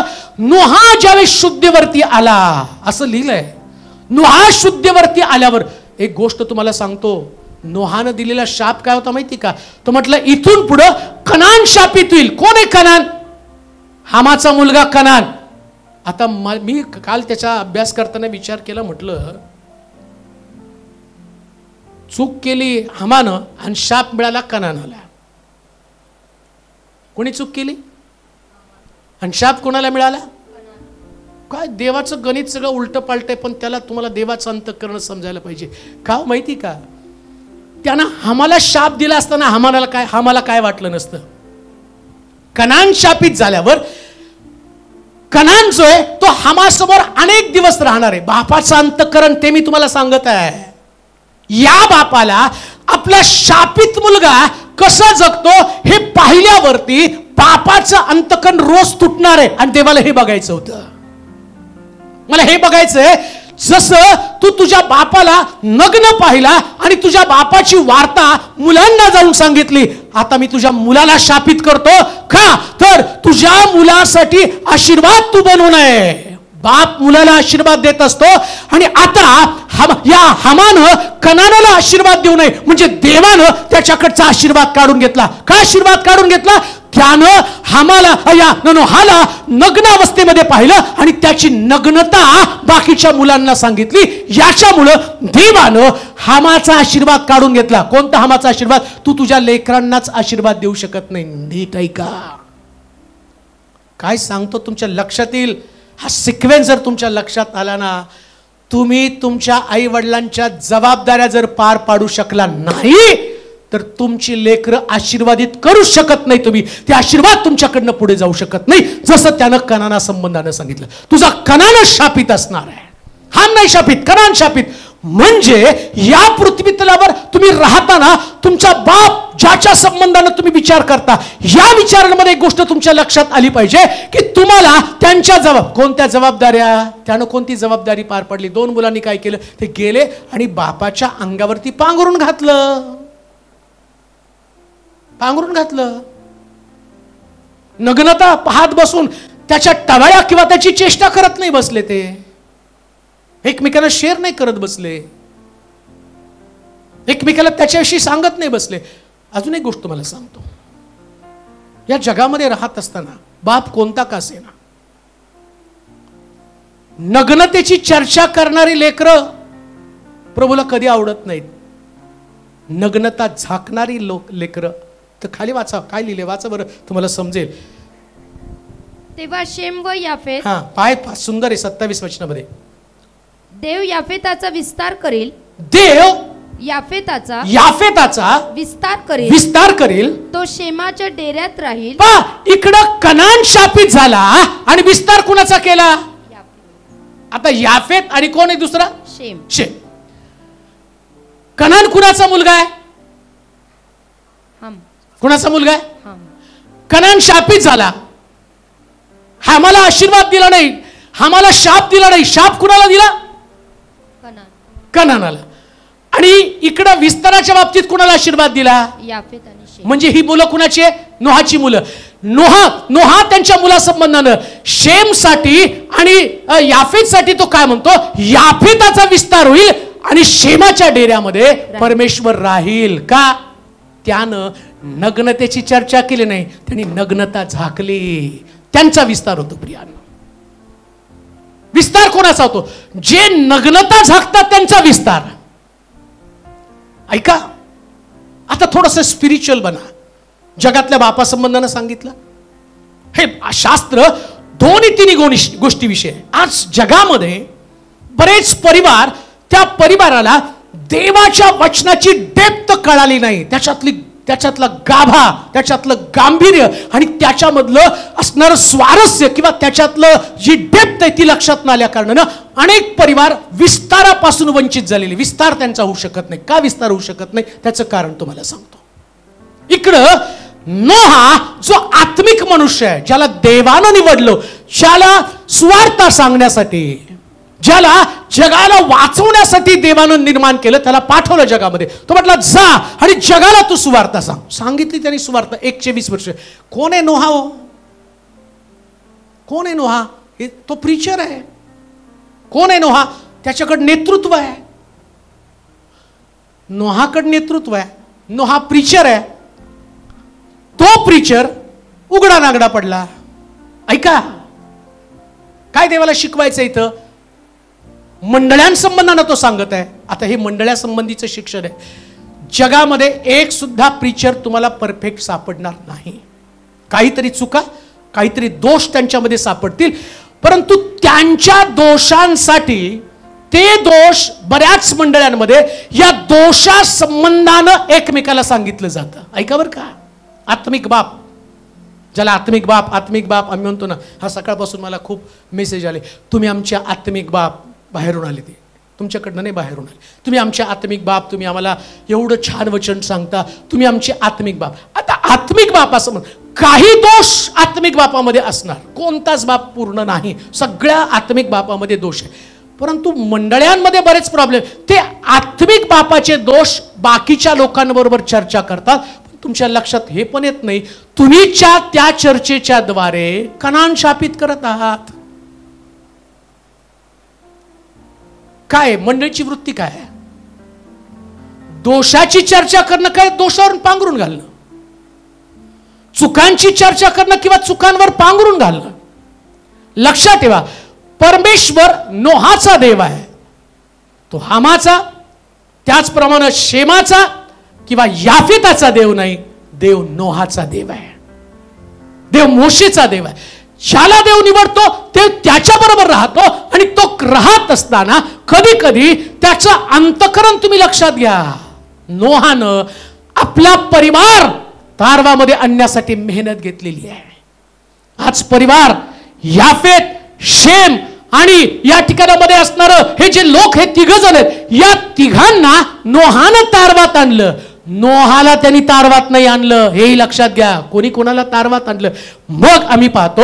म्हणून असं म्हटलं, कधी कधी मंडळांमध्ये, बऱ्याच मंडळ, मी म्हणतो 99.99% मंडळांमध्ये, एखादी मंडळी असती चांगली, 99.99% मंडळांमध्ये याच प्रकारच्या चर्चा होऊन तिथं जसं आम्ही पाहतो की कनान शापित बनतो. आणि तिकडं असं म्हटलं, कोण काय नाव त्यांची पाहावर, विस्तार, हा काय म्हटलं, देव याफेताचा विस्तार करील, तो शेमाच्या डेऱ्यात. याफेत आणि शेम दोघं सुद्धा आले आणि त्यांनी काय केलं तर त्यानं नोहाच्या अंगावरती पांघरून टाकलं. आपल्या बापाची नग्नता बघितली नाही, त्याच्या भावाबरोबर ह्याच्याबरोबर चर्चा करत बसले नाही, तर चर्चेचं सोल्युशन त्यानं काढलं. म्हणून बापासंबंधीचा विचार करताना तुम्हाला याच दृष्टिकोनातून विचार करावा लागणार आहे. आणि त्याच्यावर चर्चा करण्यात आपलं आयुष्य बर्बाद करू नका आणि शापित सुद्धा होऊ नका. माहित पण नाही अनेक लोकांना, हे रिव्हिलेशन माहित पण नाही. त्यांचं सारं आयुष्य त्यांनी त्यांच्यामध्ये बोलताना काय बोलतो हे पण आमच्या डोक्यात येत नाही. आणि ती चर्चा, ते चर्चासत्र तुम्ही तुमच्या परिवाराला, तुमच्या घराण्याला, तुमच्या लोकांना उद्ध्वस्त करण्याचं काम तुम्ही करत असता. म्हणून असं म्हटलं की बाप, आता उत्पत्तीचं पुस्तक 27 अध्याय पहिलं वचन वाचूया जरा, पटकन वाचू, कारण मला 2-3 मुद्दे त्याच्यातनं क्लिअर करायचे आहेत. पटकन वाचा उत्पत्ती 27 अध्याय. इसाक वृद्ध झाला व त्याची दृष्टी मंद होऊन त्याला दिसेनासे झाले. तेव्हा त्याने एके दिवशी आपला वडील मुलगा एसाव यास बोलावून म्हटलं, बाळा. तो म्हणाला, काय आज्ञा?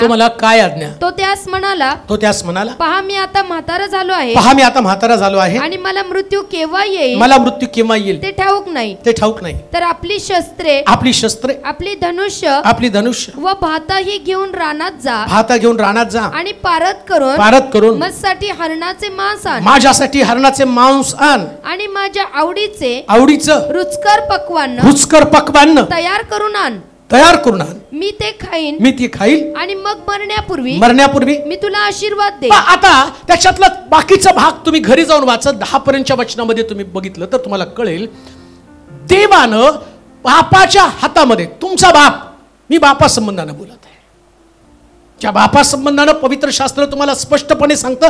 पुन्हा मी तुम्हाला सांगतो, नुसतं बाप नाही, तुझा बाप व तुझी जॉईंट आहेत बरं का, गपलत करू नका. लाख फादर डे असू द्या, तुम्ही म्हणाल फादर डे, पुन्हा मी तुम्हाला सांगतो, देवानं कुठला डे निर्माण केला नाही, त्यांनी फक्त मदर आणि फादर निर्माण केले. डे तुम्ही निर्माण केले, त्याने कुठं दे, त्यांनी फक्त 7 दिवस निर्माण केले. देवाचे दिवस किती आहेत? पण नातं एक निर्माण केलं, आपला बाप व आपली आई. आता विचार करा, इकडं काय घडलं? इकडं असं लिहिलं, इसाक वृद्ध झाला आणि त्याची दृष्टी गेली, त्याला दिसेनासं झालं, आणि त्यानं एसावाला बोलवलं आणि म्हटलं, मरण्यापूर्वी मला तुला आशीर्वाद द्यायचा. नीट ऐका बरं का, कान उघडे ठेवा, कान उघडे ठेवा. मला तुम्हाला असंच पुढे न्यायचं नाही, कान उघडे ठेवा. इसाक वृद्ध झाला, त्याची दृष्टी गेली, आणि त्यानं मुलाला रानातनं हरण पकडून त्याचं मांस खाण्यासाठी सांगितलं. तो म्हटलं की तू हरण पकड, काप, आणि त्याचं मांस मला दे, मटण, ते कालवण तुम्हाला घेऊन ये. आता विचार करा, एक वाक्य तो बोलला, मी आता मरणार आहे आणि मरण्यापूर्वी तुला मला आशीर्वाद करायचा, मरण्यापूर्वी तुला आशीर्वाद. इतकं सुंदर आहे.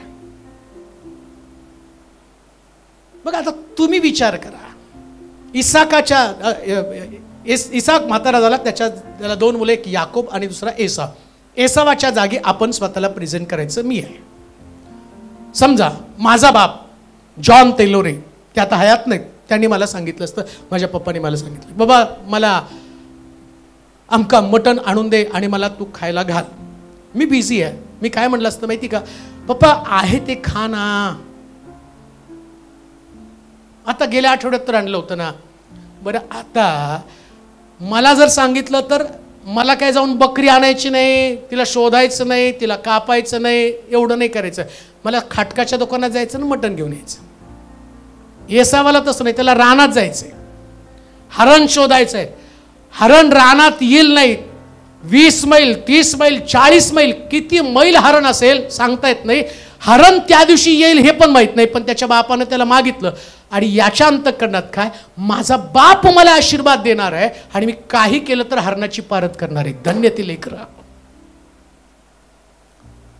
धन्य ती लेकरं जे आई बापाच्या मुखातला शब्द पकडून त्या पद्धतीने कृती करतात. आशीर्वादित आहेत ते, आशीर्वादित आहेत. कोण आशीर्वादित आहे? बापाचा शब्द पकडला होत्या ना. बरं, ती आई एवढी हुशार आहे, ती म्हटली एसावाला, आता बघा, त्या रिबकेच्या पोटात 2 आहे, ती गेली, विचारलं काय माझ्या पोटामध्ये?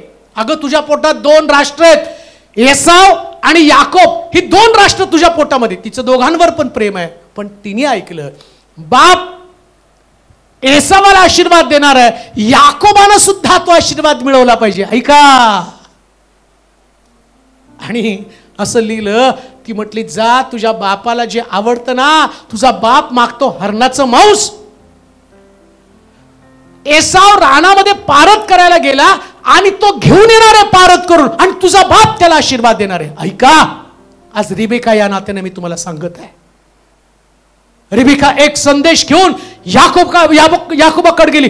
तुम्ही या ठिकाणी जमले लोक, तुमच्याकडे माझा एक संदेश येत आहे, देव तुम्हाला आशीर्वाद देणार आहे. याकोब, रानामध्ये जाऊन पारत करण्याची गरज नाही, जे तुझ्याकडे आहे त्याला मी रुचकर बनवून तुझ्या बापाकडे घेऊन जा, तुझा बाप तुला आशीर्वाद देईल. एक गोष्ट लक्षात ठेवा, तुमच्या वडिलांच्या शेवटच्या टप्प्यामध्ये, उतरत्या टप्प्यामध्ये, रिटायरमेंट नंतर जेव्हा ते काही करू शकत नाही, त्यांच्या तोंडातला निघालेला शब्द हा तुमच्यासाठी आशीर्वादाचं कारण आहे. तो आशीर्वादाचं कारण, तो शब्द त्यांच्या मुखात निघेल, तो शब्द पकडा. याकोबानं पकडला शब्द.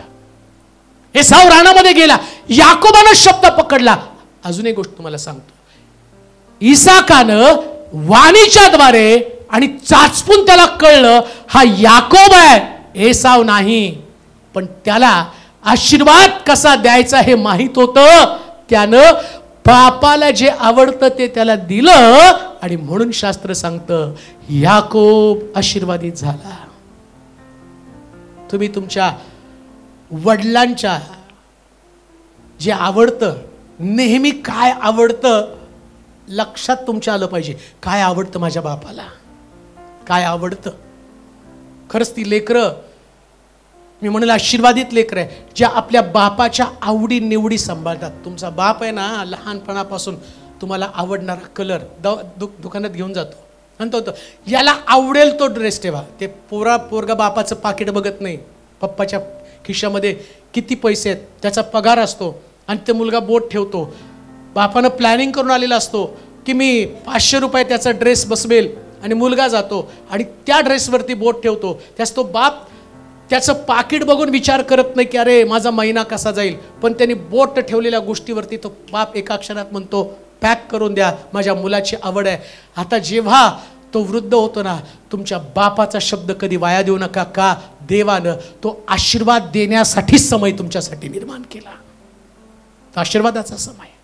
आणि म्हणून असं म्हटलं तिथं या बापाच्या अंतःकरणाचा कळवळा. माझा विषय काय, का देवानं त्याला आशीर्वादित केलं, त्याच्या अंतःकरणामध्ये लेकरासाठी काय.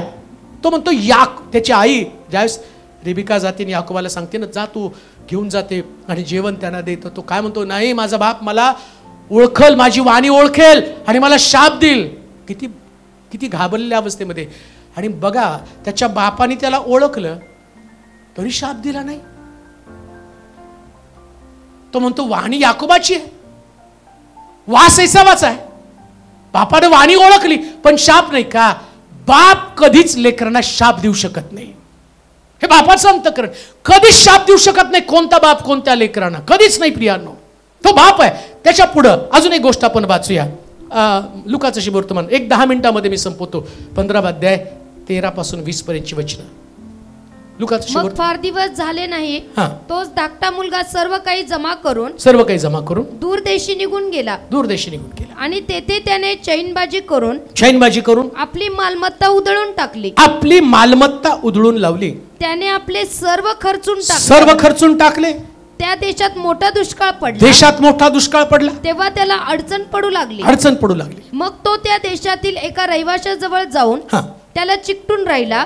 त्याने त्याला आपल्या शेतात डुकरे चारावयास पाठवलं. तेव्हा डुकरे खात असत. त्यातल्या शेंगा तरी खाऊन पोट भरावे अशी त्याला फार इच्छा होई. आता तुम्हाला याच्या पुढचा सगळा वृत्तांत माहिती. मला याच्यामध्ये पण तुम्हाला बरंच खोलात घेऊन जायचं होतं, पण वेळेअभावी काय करायचं. आता या दिवसामध्ये देव असं काही नवीन रिव्हिलेशन देत असतो, आणि मग ते संदेश जितके खोलात न्यावे तितके असं वाटतं अजून घेऊन जावं. परंतु यातनं तुमच्या आत्मिक जीवनाची लेवल मात्र वाढत असते. काय घडलं, तो आपला बाप व आपली आई याचा मान राख, म्हणजे देशामध्ये मी तुला कायमस्वरूपी ठेवेल. आपल्या का बापाचं मन, काय बापाचा कळवळ आहे. बघा, उधळ्या पुत्र धाकटा मुलगा बाहेर गेला, जगात मालमत्ता सगळी उधळली, गरीब झाला.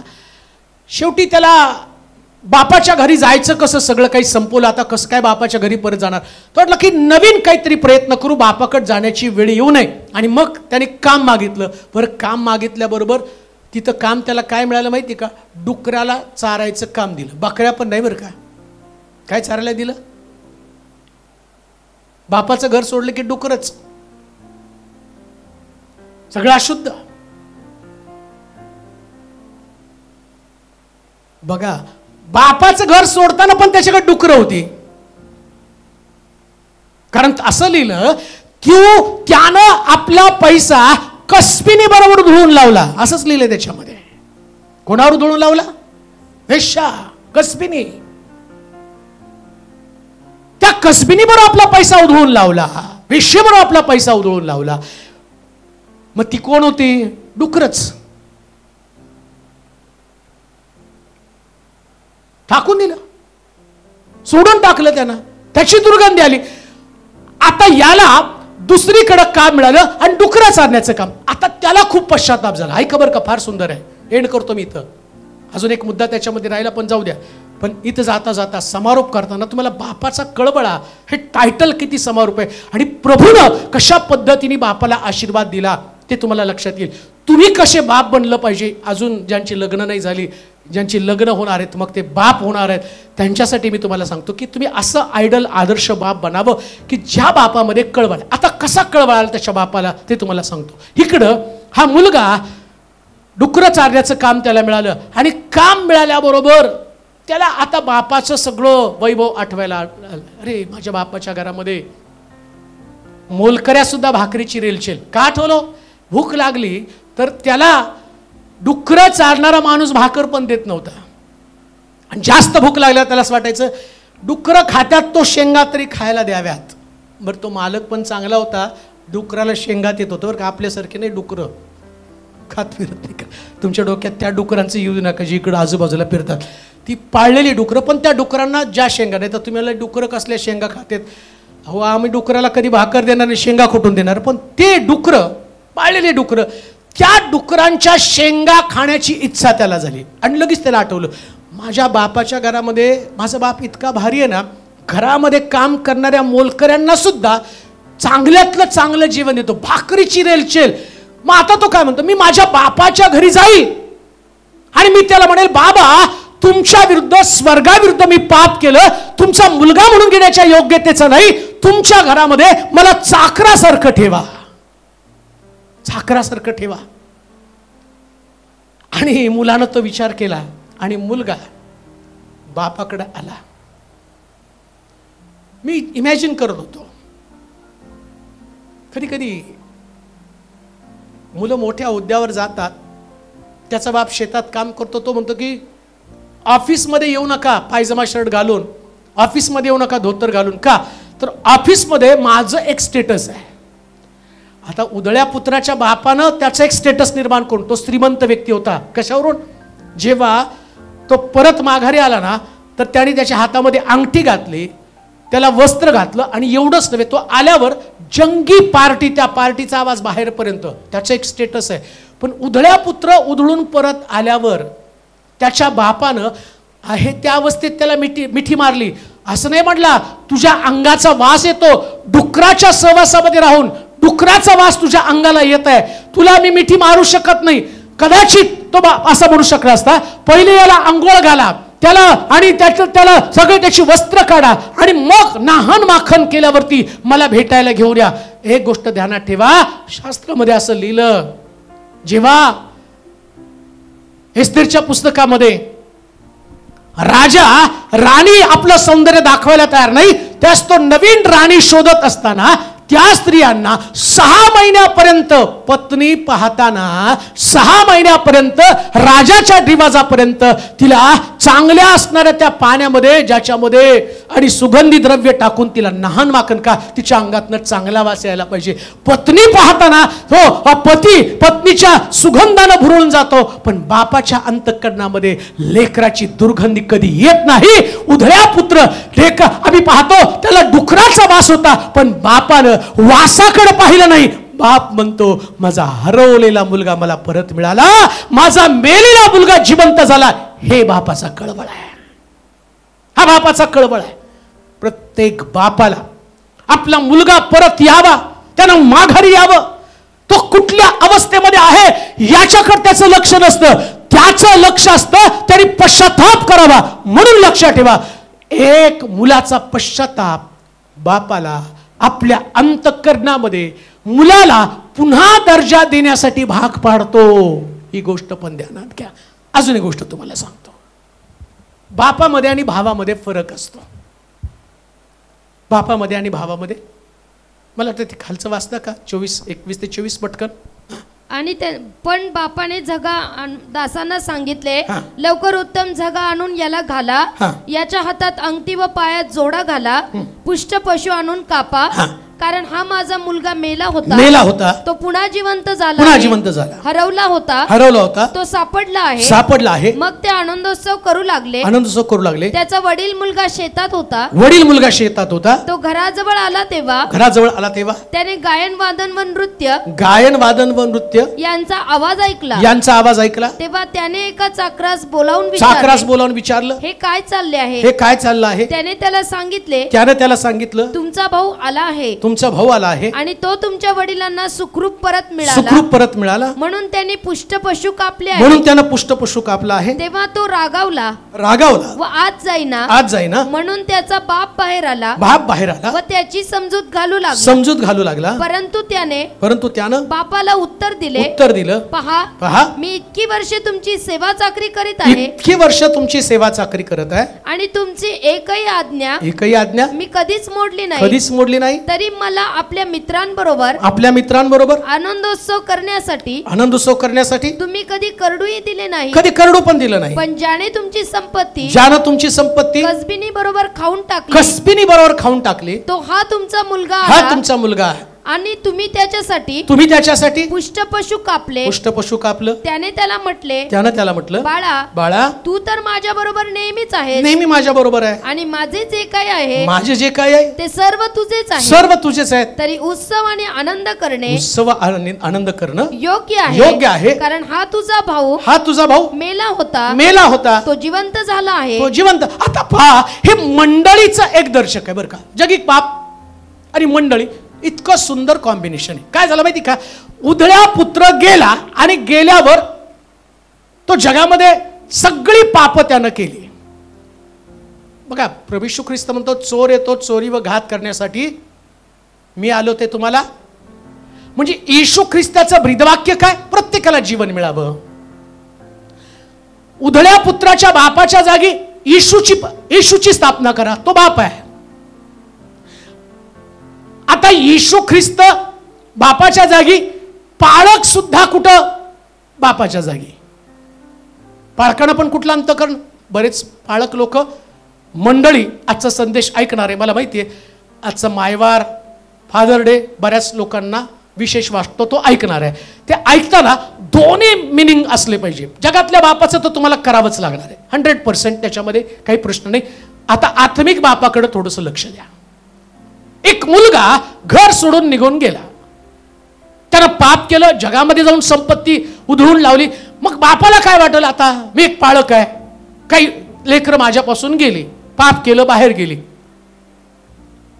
मग मला वाटणार का आता त्यांनी त्यांच्यात नाश मी पण डोळे लावून बसतो आध्यात्मिक बाप आहे प्रत्येक पाळकानं डोळे लावून बसले पाहिजे कोणाकडं जे जगामध्ये जाऊन कसबिनी बरोबर ज्याने आपली संपत्ती उधळून लावली त्यांच्याकडे त्यांनी डोळे लावले बरं ते आले आता बापानं परत आल्यावर काय वाक्य वापरलं काय म्हटलं माझा आणि मुलगा काय म्हटला उधळ्या पुत्र बापाकडे आल्यावर काय म्हटलं मला मुलगा म्हणून घेण्याच्या मग काय ठेवा मुलगा बाप काय म्हणतो आम्हाला असं पाहिजे चाकर आला आम्हाला काय तो आला ना चाकरासारखं त्याला बसवायचं थळ उधळून आला ना त्याला दाखवा त्याची जागा बाप चाकर नाही बाप म्हणतो माझा हरवलेला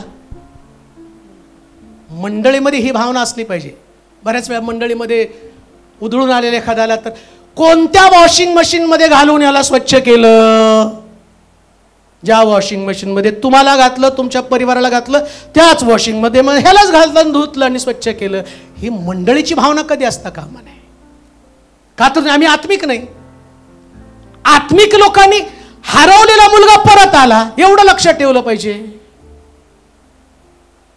तो मुलगा म्हणून त्याचा दर्जा त्याला मिळाला पाहिजे मुळामध्ये स्वर्ग सगळ्यांसाठी आहे आणि सगळ्यात महत्वाची गोष्ट पश्चाताप आहे आणि त्याच्यामुळं तुम्हाला त्या व्यक्तीच्या तारणाचा आनंद कधीच उपभोगता येणार नाही तो माघारी आल्याचा आनंद तुम्हाला कधीच उपभोगता येणार नाही का भावना ती आहे हो म्हणून लक्षात ठेवा पृथ्वी तलावर राहताना मालक बनू नका मुलगा बनून राहा मोठा भाऊ मालक बनायला गेला तो उधळ्या पुत्राचा भाऊ बनला नाही काम नाही का, जेव्हा तुम्ही तुमच्या आत्मिक जीवनाचा विचार करता, आत्मिक जीवनाचा विचार करताना तुम्ही स्वतःला कुठल्या प्रतिमेमध्ये ठेवलेला आहे?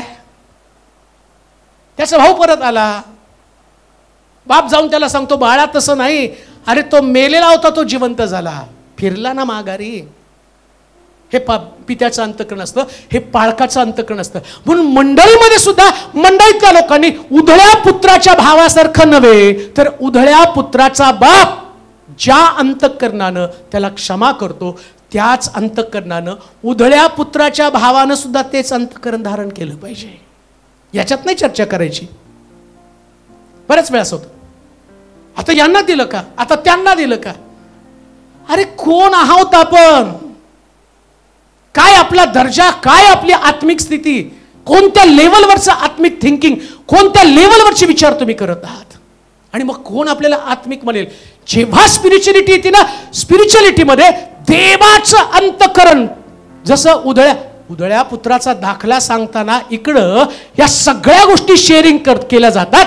तो म्हणतो पित्याच्या अंतःकरणामध्ये कळवळा आहे, तो कळवळा तुमच्या अंतःकरणात यायला पाहिजे का. एक गोष्ट तुम्हाला सांगू का, उधळ्या पुत्राच्या भावानं कोणती चूक केली नाही असं होऊच शकत नाही. फक्त त्याची एक चांगली गोष्ट कोणती माहिती का, चुका करून तो आपल्या बापाकडे राहिला, ही एवढीच एक गोष्ट चांगली. म्हणजे तो चुकला नाही असं कधीच होत नाही, कारण बायबल सांगतं सर्वांनी. आता प्रॉब्लेम काय झाला माहिती का, उधळ्या पुत्राची सगळी पाप उघड झाली आणि थोरल्या भावाचे एकही पाप उघड झालं नाही, म्हणून थोरला भाऊ तोऱ्यात होता. पण मला तुम्हाला सांगू द्या, उधळ्या पुत्राच्या भावाकडं, मोठ्या भावाकडं पण चुका होत्याच, पण त्याच्या बापानं त्याच्या चुका नाही काढल्या. त्याला नाही सांगितलं की बाबा तू पण असं केलं. तो म्हटलं जाऊ दे ना, कशाला माझं तोंड उघडतो, तुझ्या भावाबरोबर आनंद करण्यासाठी आत ये. लक्षात ठेवा, हे बापाचं अंतःकरण आहे.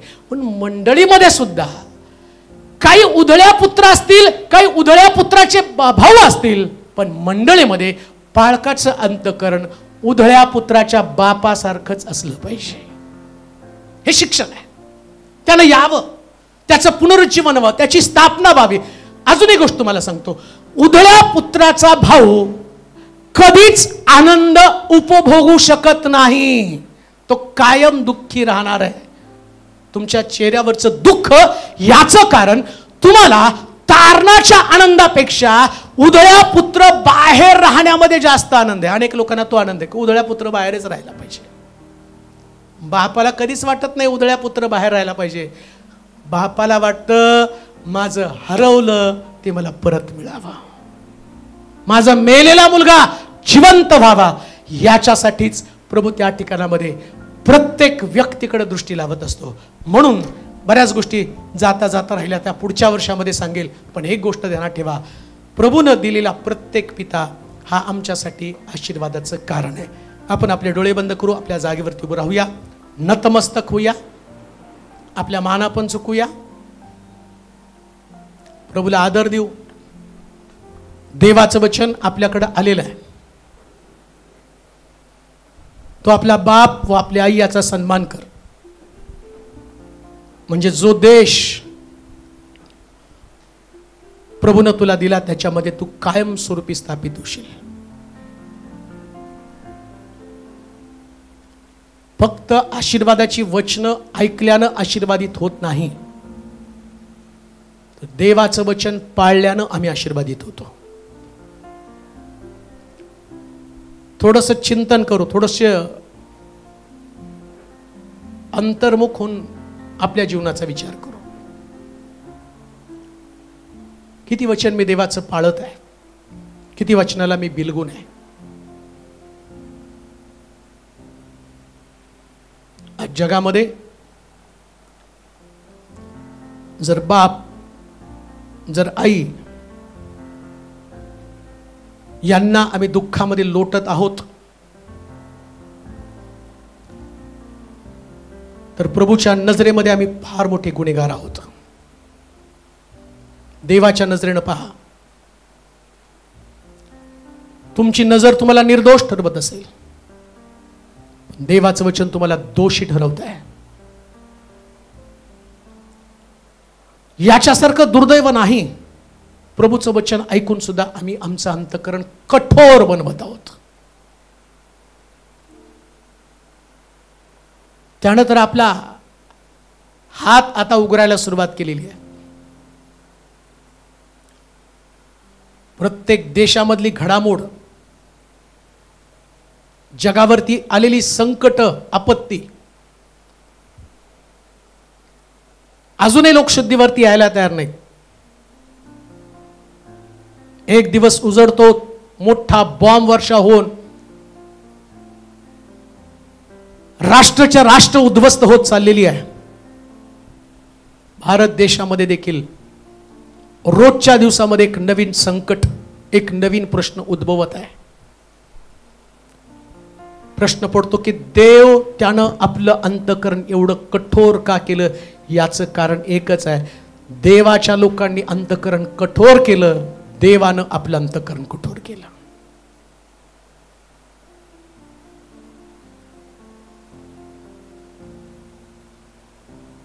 आणि जेव्हा देव अंतःकरण कठोर करतो, प्रकटीकरणाच्या पुस्तकात तो म्हणतो, रक्ताचे पाट वाहतील, घोड्याच्या तोंडापर्यंत रक्त वाहायला सुरुवात होईल.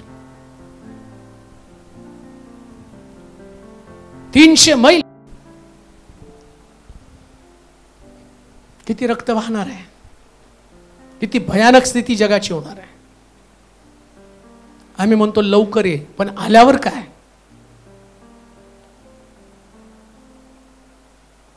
दुःखाची गोष्ट आहे.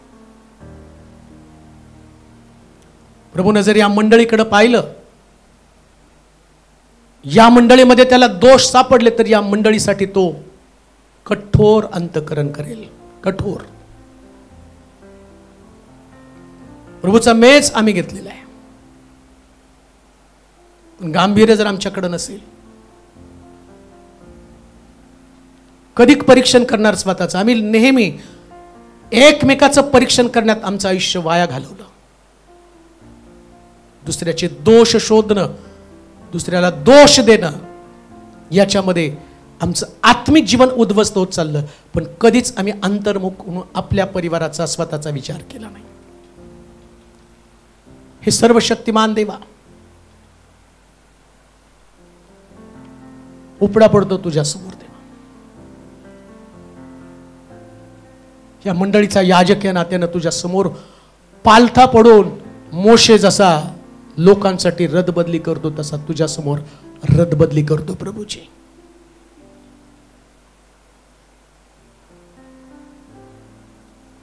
फादर्स डे निमित्तानं आज अनेक गोष्टींविषयी तो आम्हाला जाग केलेला आहे. वर्षातला तो एक दिवस, या नात्याने आम्ही फक्त एक उत्सव म्हणून त्याच्याकडे पाहत आहोत, पण त्याच्यातले इशारे, त्याच्यातल्या सूचना, त्याच्यामध्ये असणारे दंड, याकडे कधीच आम्ही पाहिलं नाही. आम्हाला क्षमा कर. याजक म्हणून मी देखील चुकलो प्रभूजी. बऱ्याच गोष्टी शिकवल्यात, परंतु कृतीमध्ये आणत नाही, याकडे मी दुर्लक्ष केलं. प्रथम मला क्षमा कर. मला माहिती आहे ज्या गोष्टी तुला पसंत नाहीत, त्या गोष्टी आमच्या हातून वारंवार घडत गेलेल्या आहेत, आणि आम्ही निर्दोष स्वतःला सिद्ध करण्यासाठी नेहमी दुसऱ्यांच्या चुका पाहत आलो. प्रभू, या वृत्तीमधनं प्रत्येक व्यक्तीला बाहेर काढा. वृद्धाश्रम हे कधीच विश्वासणाऱ्या लोकांसाठी नाही ना. जर आम्ही आमच्या माता पित्यांना निराधार केलं, तर आमचा आधार कोण असणार आहे? हे समजू दे. तरुण पिढीच्या लक्षामध्ये ती येऊ दे प्रभूजी. ज्यांनी जन्म दिला, त्यांचा हक्क हिरावून घेणारी लेकरं जगामध्ये अस्तित्वात आहेत. त्यांचं संगोपन हा त्यांचा हक्क आहे. त्यांना सांभाळणं ही प्रत्येक मुलाची जबाबदारी आहे. ही गोष्ट प्रकर्षानं प्रत्येकाच्या अंतःकरणामध्ये निर्माण होते. वरपांगी जीवन नको आहे, आंतरिक जीवन ज्याच्यामध्ये आपल्या बापासाठी आपल्या आईसाठी त्यांच्या अंतःकरणामध्ये सन्मान असू दे. मंडळ्या ज्या पद्धतीनं रविवारी एकत्र येऊन जाणं हे थोतांड असणारं जीवन जगत आहे, आज त्याच्या पलीकडे जाऊन त्यांना विचार करण्यासाठी भाग पाड. कित्येक पॅरेंट्स पालक रडत आहेत. मी त्यांच्याबरोबर रडतो आणि म्हणतो, देवा लेकर शुद्धीवरती आण, त्यांना तुझा न्याय दिसू दे. बलाम आंधळा झाला होता, त्याला देवाचा दूत दिसला नाही. तसे द्वेषानं मत्सरानं ही लेकरं आंधळी झालेली आहेत, त्यांना देवाचा दूत हातामध्ये तलवार घेऊन दिसलेली दिसू दे. जे जे तुझं वचन ऐकत आहे यूट्यूबच्या माध्यमातनं, गुगल मीटच्या माध्यमातनं, अशांसाठी प्रार्थना करतो. हे अलर्ट, हा इशारा त्यांना समजू दे प्रभूजी. मंडळांमधली आत्मिक लेकरं, त्यांच्यासाठी देखील मी प्रार्थना करत आहे. नोहाला उघडं पडलेलं बघून हामानं ज्यापर्यंत जसं सगळीकडे पसरवलं आणि शापित झाला कनान, याफेत आणि शेब या नवीन आपल्या बापाची नग्नता झाकली, त्यानं चर्चा केली नाही. आज मंडळांमध्ये अनेक ठिकाणात हीच गोष्ट केली जात आहे, उघडं पाडलं जात आहे, परंतु झाकणारं कोणी नाही. प्रत्येक मंडळीमध्ये झाकणारी लेकरं असू दे, ती मंडळीसाठी आशीर्वादाचं कारण ठरतील. आत्मिक जीवनामध्ये त्यांना बलवान कर प्रभूजी. जी लेकरं आई वडिलांना आपल्या जवळ ठेवत नाही, अशांना शुद्धीवरती आण, ताळ्यावरती आण, ताळ्यावरती आण. त्यांना हलव, जाणवू दे जगातलं सगळ्यात मोठं पाप ते करत आहे. देवानंतर आई वडिलांचा जो दर्जा आहे तो दर्जा त्यांच्या लक्षामध्ये येऊ दे. कोण देवावरती प्रेम करतो म्हणतो तर त्यानं या आज्ञेचं पालन करणं आवश्यक आहे. आणि म्हणून त्यांना हलव, त्यांना शुद्धीवरती आण. आणि या चुका आम्ही करत आहोत याच्यासाठी त्यांनी पश्चाताप करावा, याविषयी त्यांच्या अंतःकरणामध्ये कठोरपणा काढून त्यांना नम्र बनव प्रभूजी. जे लोक लांबून या ठिकाणामध्ये आलेले आहेत अशांचा ताबा तू घे. जाताना त्यांना आशीर्वादित करून आपल्या इच्छित स्थळी घेऊन जा. आणि पुन्हा ते भेटतील तेव्हा त्यांच्या लेकरांनी त्यांना ॲप्रिशिएट केलेलं असू दे, त्यांना सन्मान दिलेला असू दे, त्यांच्या पसंतीच्या सगळ्या गोष्टी त्यांना द्याव्यात. काय आवडतं त्यांची आवड निवड, त्यांची पसंत लेकरांनी समजावून घ्यावी, यासाठी लेकरांचे अंतःकरण उघड प्रभूजी. खरोखर हे सगळे दिलेले लोक मंडळीसाठी आशीर्वादित आहे. सर्व शिलोतल्या पालकांसाठी, वडिलांसाठी, पप्पांसाठी प्रार्थना करतो. देवा चांगलं आरोग्य दे, त्यांना समंजसपणाचं ज्ञान दे, लेकरांना कसं वाढवावं याच्या संबंधीचं मार्गदर्शन कर. जसा उदळ्या पुत्राच्या बापाच्या अंतःकरणात कळवळा आहे तसा कळवळा त्यांच्या अंतःकरणात निर्माण कर. धन्यवाद देतो, तुझी स्तुती करतो, तुला महिमा देत येशूच्या नावात ही प्रार्थना विनवणी केली म्हणून तू ऐक. आमेन. आता देव बापाची प्रीती, प्रभू येशू ख्रिस्ताची कृपा, पवित्र आत्म्याची सहभागिता तुम्हा सर्वांबरोबर आता आणि सर्व काळ असो.